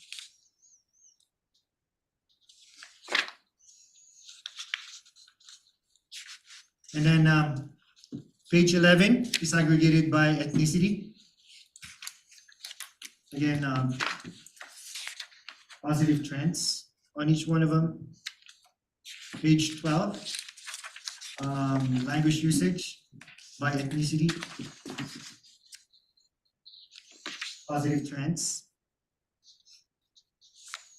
And then page 13 for math. Disaggregated by ethnicity. Page 14, math results disaggregated by tribe. And then this is for reading. Page 15, language usage disaggregated by tribe.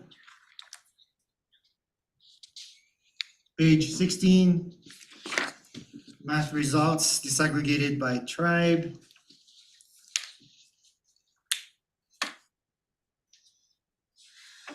Page 17, reading results disaggregated by economically disadvantaged.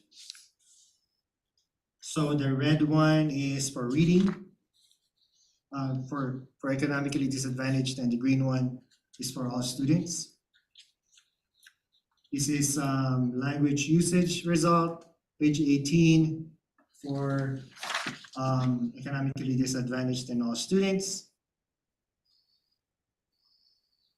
Page 19 is math results for economically disadvantaged and all students.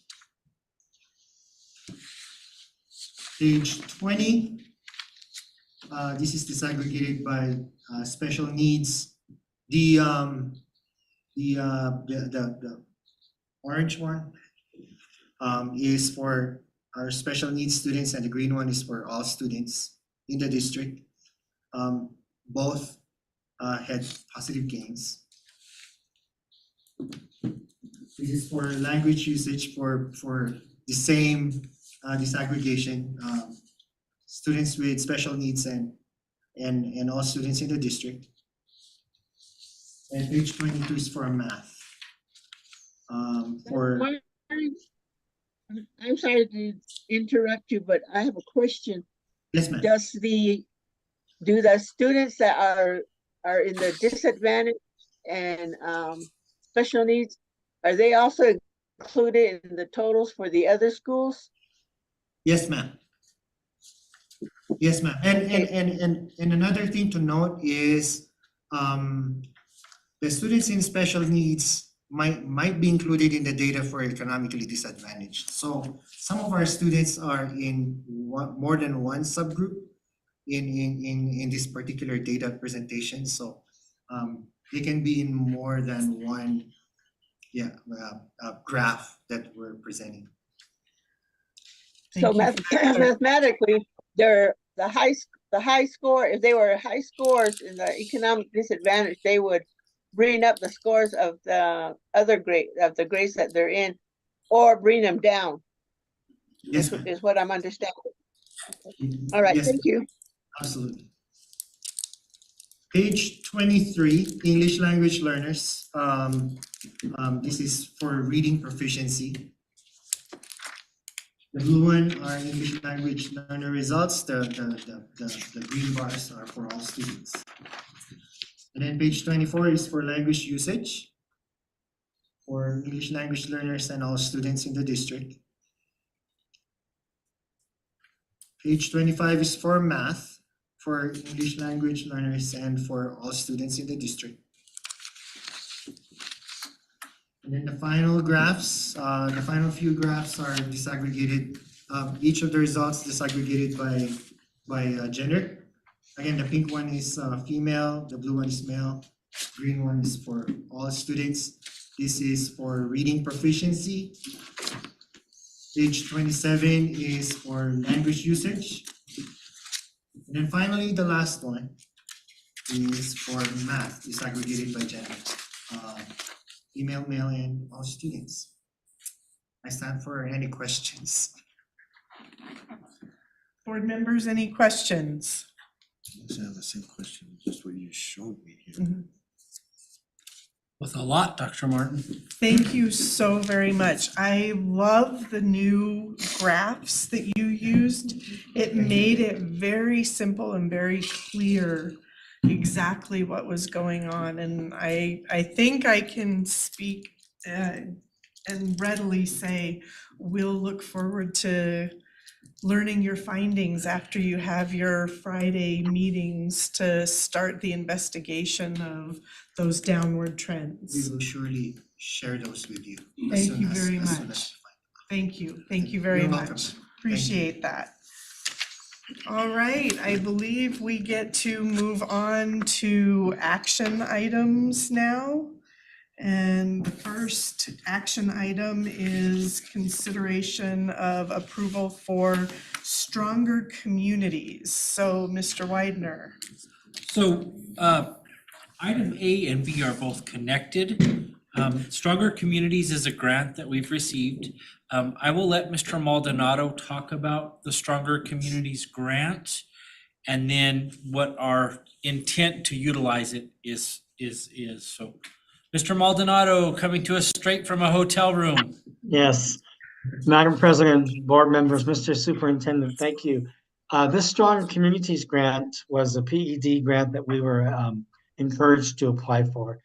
And the intent was to provide support for safety and security, as well as social and emotional programs and education for our instructors.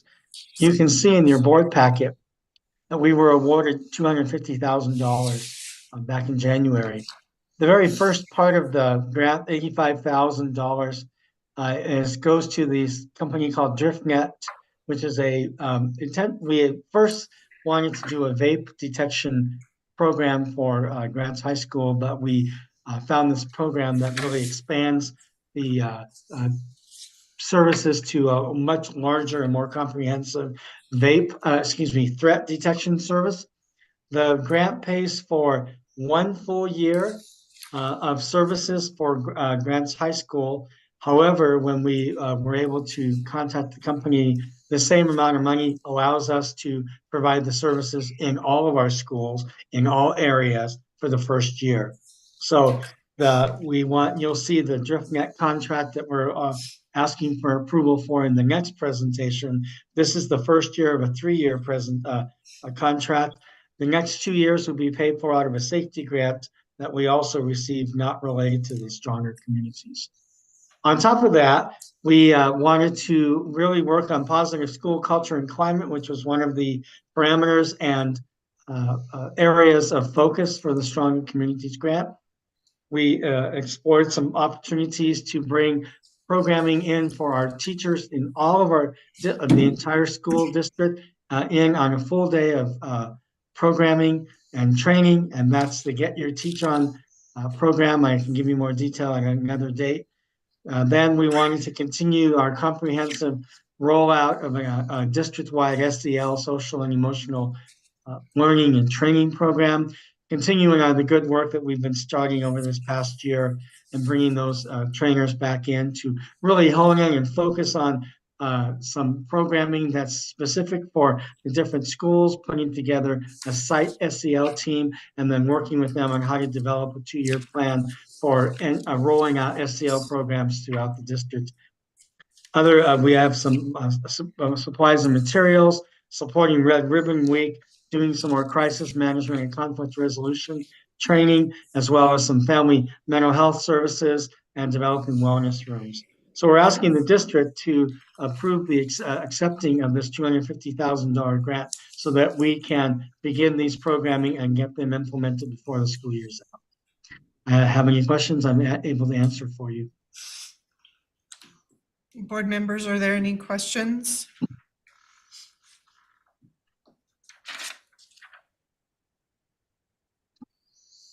All right, at this time, Mr. Widener, is there a recommendation for approval of Stronger Connections grant? I apologize for not having that correct in my notes. I recommend that we do approve the grant. All right, is there a motion to approve the Stronger Connections grant? I'll make a motion to accept the Stronger Connection grant, or is it Communities? I'm going It's with Connections. here, it's Stronger Connections. Connections grant. I make a motion to accept the Stronger Connection grant award of $250,000 to be allocated as described in the above chart. Is there a second?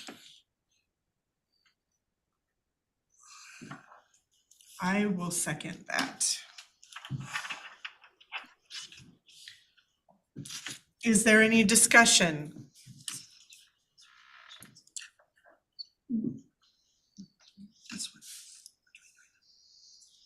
All right, it has been moved by Mr. Jaramillo and seconded by Mrs. Lee to approve the Stronger Connections grant. I should have said that first. Is there any discussion? Hearing none, we shall proceed to a roll call vote. Mrs. Sandoval, please. Dr. Archambault, Yes. Ms. Daly, Yes. Mr. Jaramillo, Yes. Mr. Ortiz,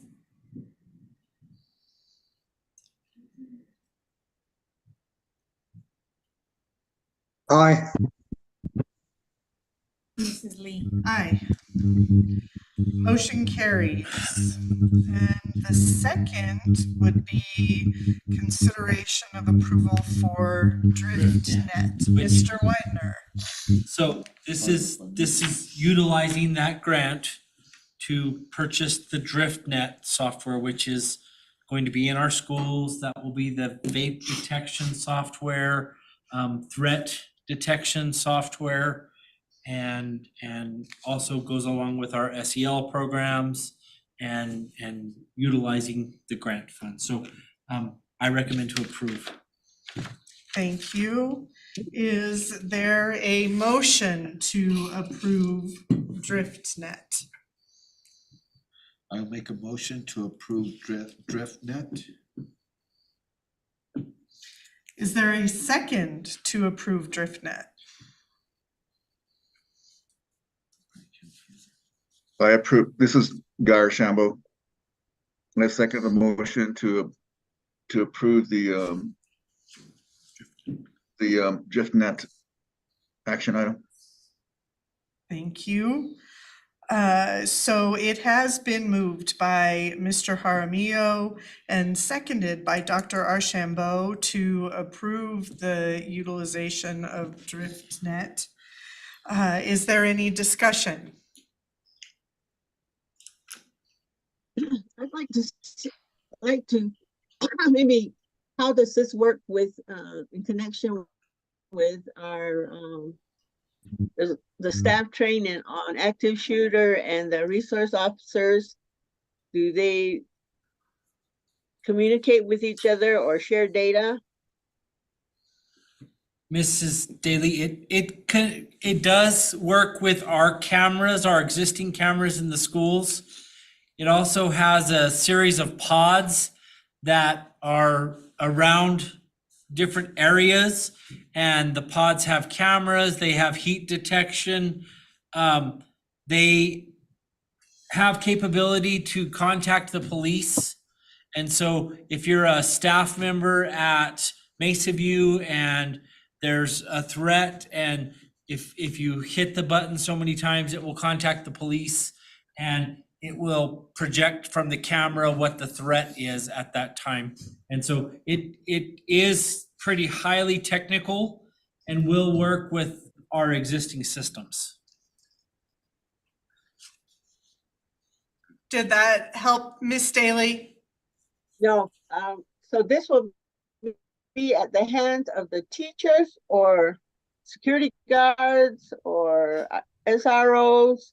Who's going to activate this? Mr. Wagner, may I interject? Sir? Mr. Triplehorn, why don't you clarify? Okay. Madam President, Ms. Daly, this is a complete security system that monitors vaping, gunshot detection. So it's an enhancement to the building. So administrators will have access to it. The classrooms will have cameras in them that don't record. They only come on if there's an incident. But the teachers can use those cameras to communicate with the office if there's an emergency, or if they need to contact the police, they have a panic button that they can press. So it's a complete system that pretty much everyone in the building will have some sort of access to it, but it'll mainly be used by security. Our law enforcement will have access to it as well as during an emergency, and the principals will also be using it, so. It's not going to be like a fire alarm twist. You know, at most schools, some little active student will pull a fire alarm.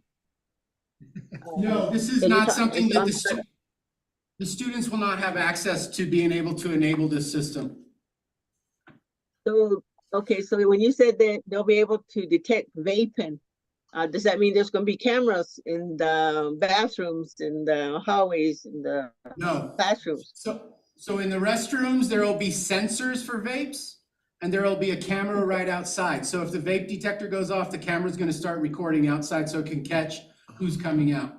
In the hallways, yes, there will be cameras in every square inch of the building except for the restrooms and locker rooms. Okay.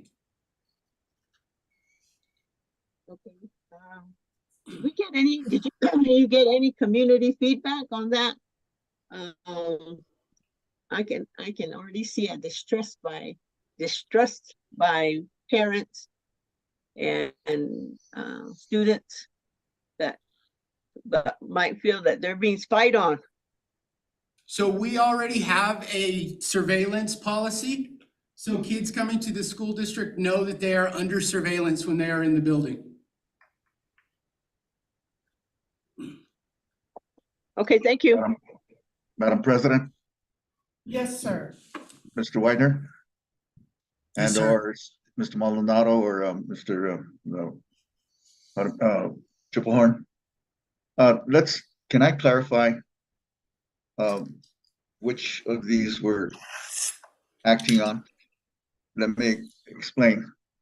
And I apologize.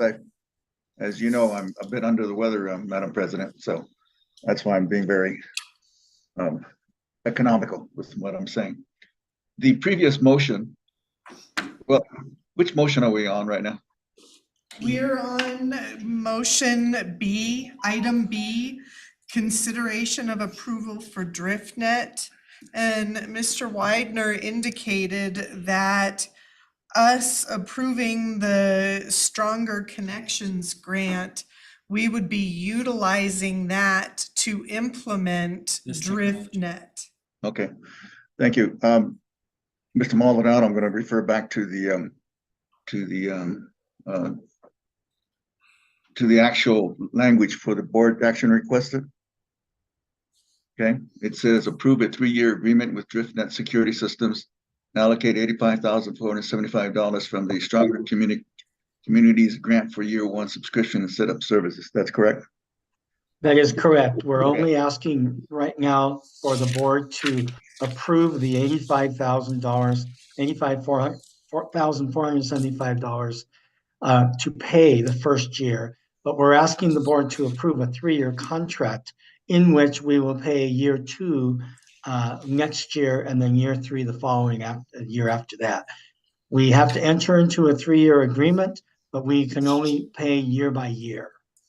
Does that answer your question, sir? Yeah, I was just trying to help the board be clear on what it's voting on, so that we will do this accurately. Madam President, I think we need to restate the motion Yes, sir. to actually state what it says in the board action requested. Do you find that acceptable, Mr. Maldonado? That would be exactly right. Thank you, sir. So I'll state it and if we could, yeah, would you, Mr. Widener, would you restate the motion? Sure. So that we can for the record give the administration the approval to do it in that specific manner. Sure. And Mr. Jaramillo, you made the motion, so you may want to repeat this. So I recommend that we approve a 3-year agreement with DriftNet Security Systems and allocate $85,475 from the Stronger Connections grant for a 1-year subscription to set up services. Madam President, Mr. Widener? Yes. Mr. Maldonado, clarify for me, is it communities or connections? It's connections. It's my fault. I'm Connections. sorry. It's connections. And I'll, as noted by Mr. Wagner, Before we do that, Dr. Archambault, does that statement clarify, in your opinion, to make sure that we are correctly asking for the specific item? Do you feel that clarifies it using that statement, sir? Mr. Maldonado has stated that it does. Okay, thank you. Mr. Maldonado, do you concur that does indeed? Yes, Madam President, with Before the you go correction. I'm sorry, Ms. Daly. I'm sorry, Mr. President. With that clarification brought up the question now that we're approving 85,000 for this first year out of that connections grant. Is it going to be 85,000 again for the second and third year? And No, ma'am. where would we get that? I'm happy Could to be clarify more, that. it for could you. be the same. Yes, in the summary that was provided, the first 85,475 comes from the Stronger Connections Grant that we talked about previously. The second year would come from the PSFA safety allocation that we received this year. That's 81,975. The third year would also come from that PSFA safety allocation of 81,975. So we're using special allocations to pay for all three of those years. And we're asking the board, just to clarify, we need to approve a 3-year contract so that we can enter this agreement and get things installed. But we only want to pay the first year. We will come back to the board for the second year payment because it's over 60,000 to get approval so that we can pay for that second year. And then again, subsequent year in year 3. Does that answer your question, ma'am? Yes, thank you. Madam President, Mr. Widener, that is how I understand it. We are approving an agreement for 3 years, but in subsequent years, the administration will come back to the board and will ask for an action item for the payment of year 2 and year 3. Correct. Okay. So Very are we? good. So Were there any basically, other items? Sorry, go ahead, Dr. Guy. so we've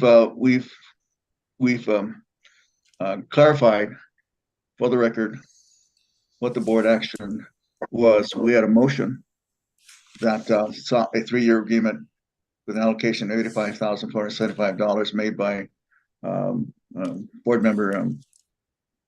Who made that motion?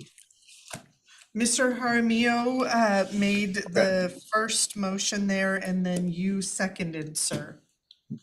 All right. There's no objection. I would suggest that we just incorporate that into the language, replace the language that we just now and replace it with this. And then you can call for a motion. In the box. Call for a vote. I mean, 250,000. Thank you, sir. I greatly appreciate your helping clarify this for us so that we're certain that we are enacting the correct action here. So I will restate that Superintendent Widener did in fact recommend approval to accept the Stronger Communities Grant Award of $250,000 to be allocated as described. And that we will be seeking to approve a 3-year agreement with DriftNet Security Systems in which we will allocate $85,475 from the Stronger Connections Grant for a 1-year subscription to set up services. So, again, to state, is there a motion to approve? Mr. Jaramillo, do you wish to? I make a motion to approve a 3-year agreement with DriftNet Security System and allocate $85,475 from the Stronger Connection grant for a 1-year subscription and setup services. And Dr. Archambault, do you wish to second again? I second the motion to approve a 3-year agreement with DriftNet Security Systems and allocate $85,475 from the Stronger Communities Grant for year 1 subscription setup services. It has been moved by Mr. Jaramillo and seconded by Dr. Archambault to approve the Stronger Connections Grant award. And where was that second paper? 85,000. I give it back to him. Sorry, we just got that given back. Can I have that bottom thing again that says the 85,000? I didn't know my cheat sheet was getting taken away. 85,000. So that I could say. 475. Thank you. I apologize.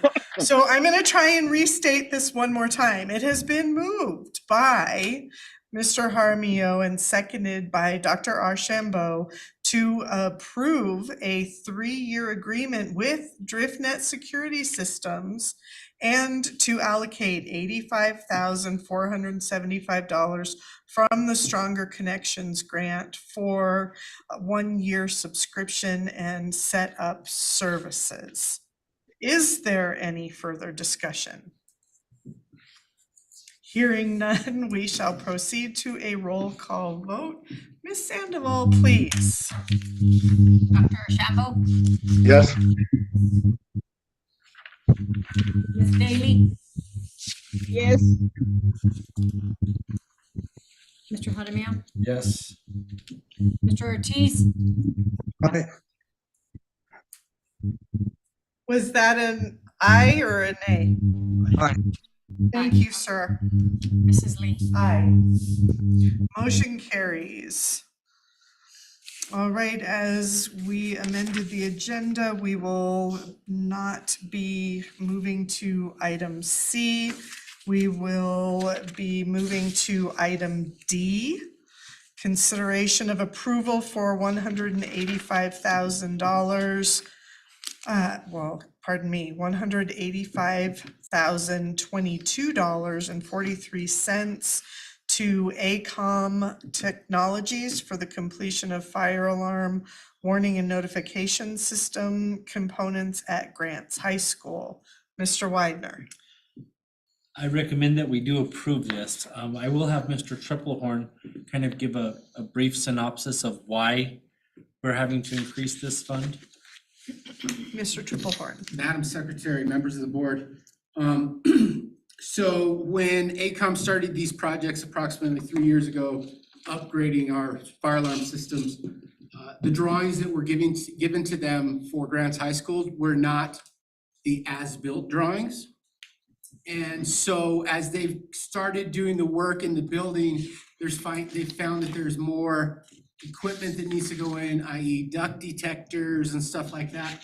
And so we need to do a change order to the job basically and increase and issue a new PO with an additional $185,022.43 to complete the work at Grants High School. ACOM is currently doing a lot of work around the district, and unfortunately, they didn't have accurate renderings. All right. Is there a motion to approve $185,022.43 to ACOM Technologies for the completion of fire alarm warning and notification system components at Grants High School? I'll make a motion for consideration of an approval of $185,022.43 to ACOM Technologies for the completion of the fire alarm warning and notification system components at Grants High School. Is there a second? I will second it, but I need a little clarification on what would be the total amount then was set aside for this, the fire alarms. You're saying that this $87,000 is in addition to the already one that. I can answer that question for you, Ms. Hunt Daly. Madam President, members of the board, Mr. Superintendent. This was a project that was started in 2019 with an allocation from the PSFA that covered several schools in a complete upgrade to make all of the systems compliant with current fire laws and regulations. Because of that, the PSFA shared in the cost of this program over the last, since 2019. There were 3 allocations, a 2019, a 2020, 2021, those 3, which took over 4 or 5 years to complete. We paid a small portion of that. I don't know the exact number, but we only paid probably less than 15 to 20% of the total overall cost in order to upgrade this. So because the program is already expired and those funds have been allocated to their totality, that's why the district has to accept 100% of this particular cost, because we can't go back to that project and ask them to fund it further at those percentages. But I don't have the exact number since that program was started years ago through that PSFA allocation. I can get that for you if you'd like me to do that. I'm happy to bring back to this board the total amount that the district allocated for all of the fire alarm and systems upgrades. So since it was initiated in 2019, how does that impact the first ones that were put in or whatever, their age and their productivity? Do we need to replace those as well? I can't understand why we started this in 2019 and we didn't finish it at the end of 2019. That kind of, at least. And I'll answer that question. Yeah, because the PSFA only allocated a certain amount of money to cover certain schools at that time, and then they made another allocation through the legislative process in 2020 and then one in 2021. So there were three distinct projects that covered different schools. So it was not one large allocation that covered the entire district. And again, I can get you that schedule and get you the schools that were done in both 2019, 2020, and 2021. Okay, thank you. I just would hope that in the future that we're not or it's not taking this length of time to improve our fire alarm system, and that we do it in a more economical and speedy way, because fire alarms are very important to our schools. Yes, ma'am. Thank you. I believe that was Oh, the second. right. So Ms. Daly, to clarify, that was your second, correct? Yes. Okay, thank you. So it has been moved by Mr. Jaramillo and seconded by Ms. Daly to approve $185,022.43 to ACOM Technologies for the completion of fire alarm warning notification system components at Grants High School. Is there any further discussion? Hearing none, we shall proceed to a roll call vote. Ms. Sandoval, please. Dr. Shambo, Yes. Ms. Daly, Yes. Mr. Jaramillo, Yes. Mr. Ortiz, Yes. Ms. Lee. Aye. Motion carries.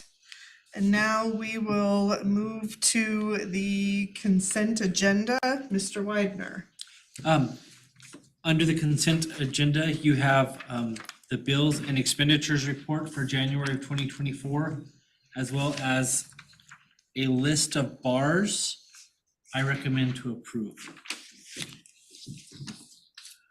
Thank you. Is there a motion to approve the consent agenda as listed? Madam President, Yes, sir. if a board member desires to have a discussion on individual items in the consent agenda, we'll need to consider taking those out and have them discussed individually. Correct, So- sir. My understanding was that with these being presented in the consent agenda, and that we all have had opportunity to look at those, it would fall under the ability for us to have one vote. Did I get that incorrect, sir? No, you did not. However, if a board member has any desire to have further explanation of any of these items, they may ask for that additional explanation. The bars are very technical documents that may or may not provide sufficient information for the person to understand what it's all about. So I'm just letting us all, board members, recognize that if you see something in the future, even tonight, that you consider need further explanation, then that's within our prerogative to request that they be discussed individually. So Absolutely, sir, thank you. So if there's anybody who has any, Madam President, if you make that inquiry, if it's anybody who has a desire to have further explanation of them, they can speak up now. Otherwise, there'll be a consent agenda. Wonderful. I appreciate your guidance in that, sir. So at this time, I will ask if there are any questions needing clarification at this time on any of our items listed in the consent agenda. Madam President, if I can add something into Dr. Guy's suggestion. Yes, A ma'am. while back, with the old board, I had concerns about our just approving our consent agendas because there were some that had shown up in the past, payment for certain companies in the thousands who hadn't even completed the work, but we were paying them before they completed the work. And I found that as kind of faulty for our consent agenda, but I do appreciate the listing of the action items for this, because we did go over A and B. We didn't go over C, and we did go over C. So Miss Daly, we couldn't hear you when you were facing away from your computer. I'm sorry. Oh, could you I'm clarify sorry, again? I was looking at my agenda.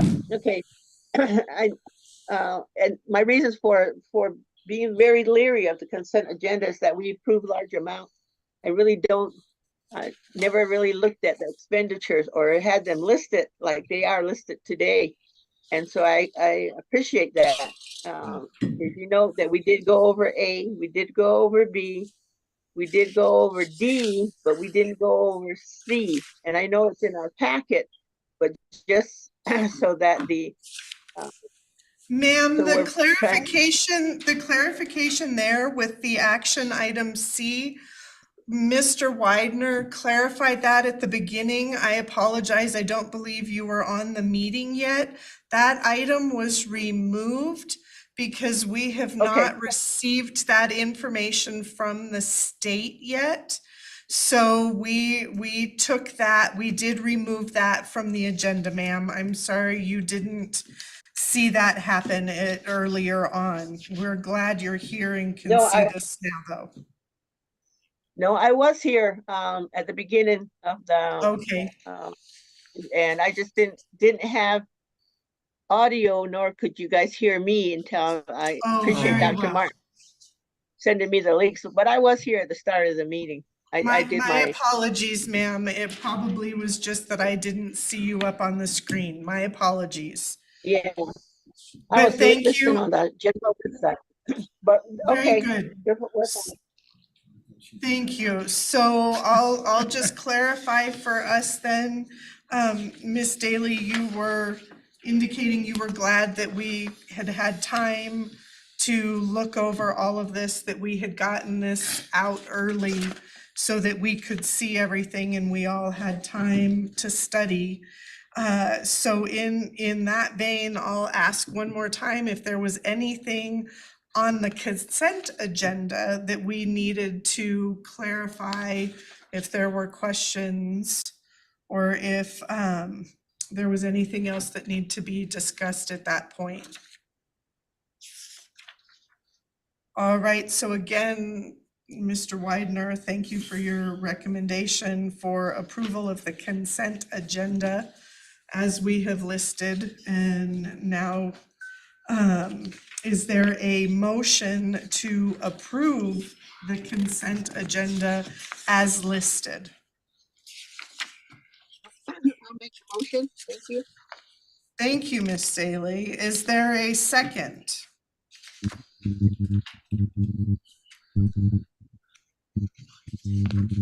All right, second I it. will, oh, go ahead. Thank you, Mr. Ortiz. Was that you? No, it's me. Was it Dr., I'm sorry, Dr. Guy? Yeah. I second the motion to approve the consent agenda, bills and expenditures and bars. Thank you, Dr. Archambault. Appreciate that. Pardon me for not having my script perfected here. It has been moved by Ms. Daly and seconded by Dr. Archambault to approve the consent agenda, bills and expenditures report, and the bars as listed. And now we shall proceed to a roll call vote. Ms. Sandoval, please. Dr. Archambault, Yes. Ms. Daly, Yes. Mr. Jaramillo, Yes. Mr. Ortiz, Mrs. Lee. Aye. Motion carries. Thank you very much. And now at this time, I would ask if there is a motion to move to executive session as presented or amended. And in that, I will read, Dr. Guy, I believe this is what I should do. I will read that the executive session is limited personnel matters to review the superintendent's progress thus far in preparation of the mid-year review and evaluation of the superintendent. The superintendent shall share progress on competencies in working toward the goals of the evaluation instrument and process, provide feedback on superintendent performance, setting expectations, and superintendent board relations pursuant to Section 10-15-1 H2 of the Open Meetings Act, consistent with the Open Meetings Act and board authorities, and regarding superintendent board relations as pending and superintendent board relations and reorganization under the statute as pending or threatened litigation pursuant to Section 10-15-1 H7 of the Open Meetings Act, and under the attorney-client privilege in anticipation of and to prevent future litigation. No action will be taken and only the items listed will be discussed. So is there a motion to move to executive session as presented, or is there an amendment? Madam President, Yes, sir. I'd like to make a motion. Yes, sir. I'd like to move that the executive session will discuss limited personnel matters to review the superintendent's progress thus far in preparation of the mid-year review and evaluation of the president and the remaining language as stated. Thank you, sir. And is there a second? I'll second. Thank you. So it has been moved by Dr. Archambault and seconded by Mr. Ortiz to move to executive session as presented. Is there any further discussion? Yes, so that I get the link, so I won't be left out again. I'll have to send you guys a link. Thank you. Okay. Dr. Martin has the site that you need to send it to, because I couldn't use my board laptop. I have to use my husband's. Okay. Thank you, Ms. Daly. Is there any further discussion? All right, hearing none, we shall proceed to a roll call vote. Ms. Sandoval.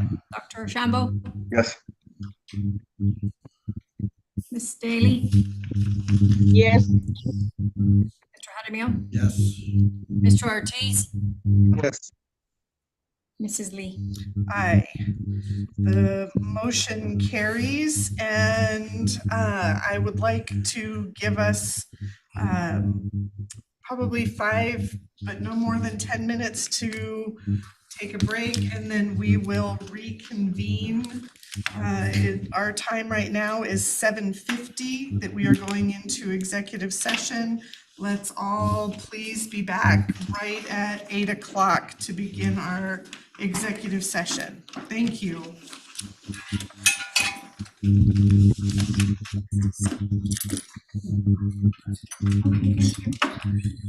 Lorraine, will you pull my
so much. We'll make sure to make note of that. I thank you.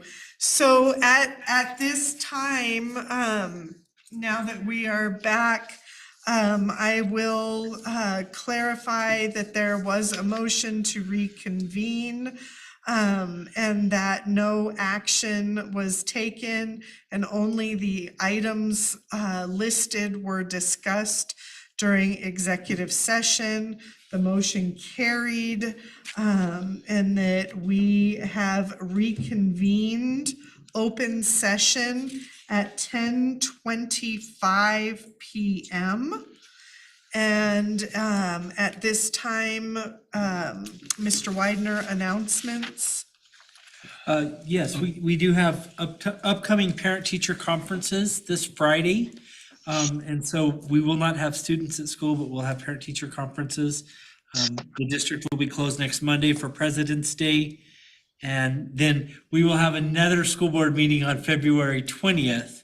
And as you are aware, we are working on that agenda now. So if there's any future agenda items, we would want to include that.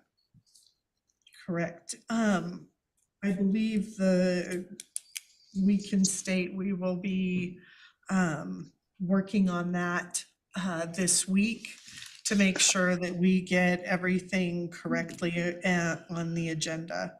Correct. Was there anything else as far as agenda items, board members? No, I would make a suggestion. I don't know when you guys meet to discuss the board agenda, but the earlier you meet, the earlier they can get the agenda out to the rest of the board members, so that if we have any changes or recommendations to be made, then it can happen and we can still meet that our timeline. Yes, ma'am. That is absolutely what we've been striving for.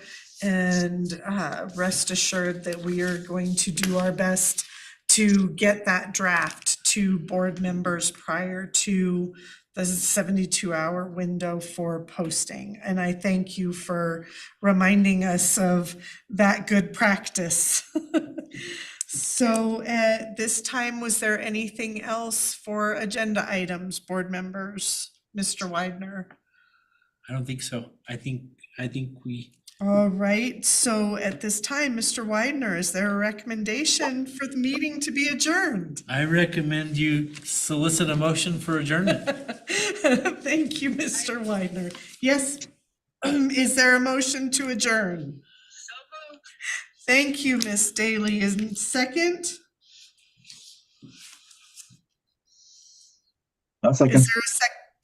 Extra guy. Dr. Archambault, thank Yes. you for seconding.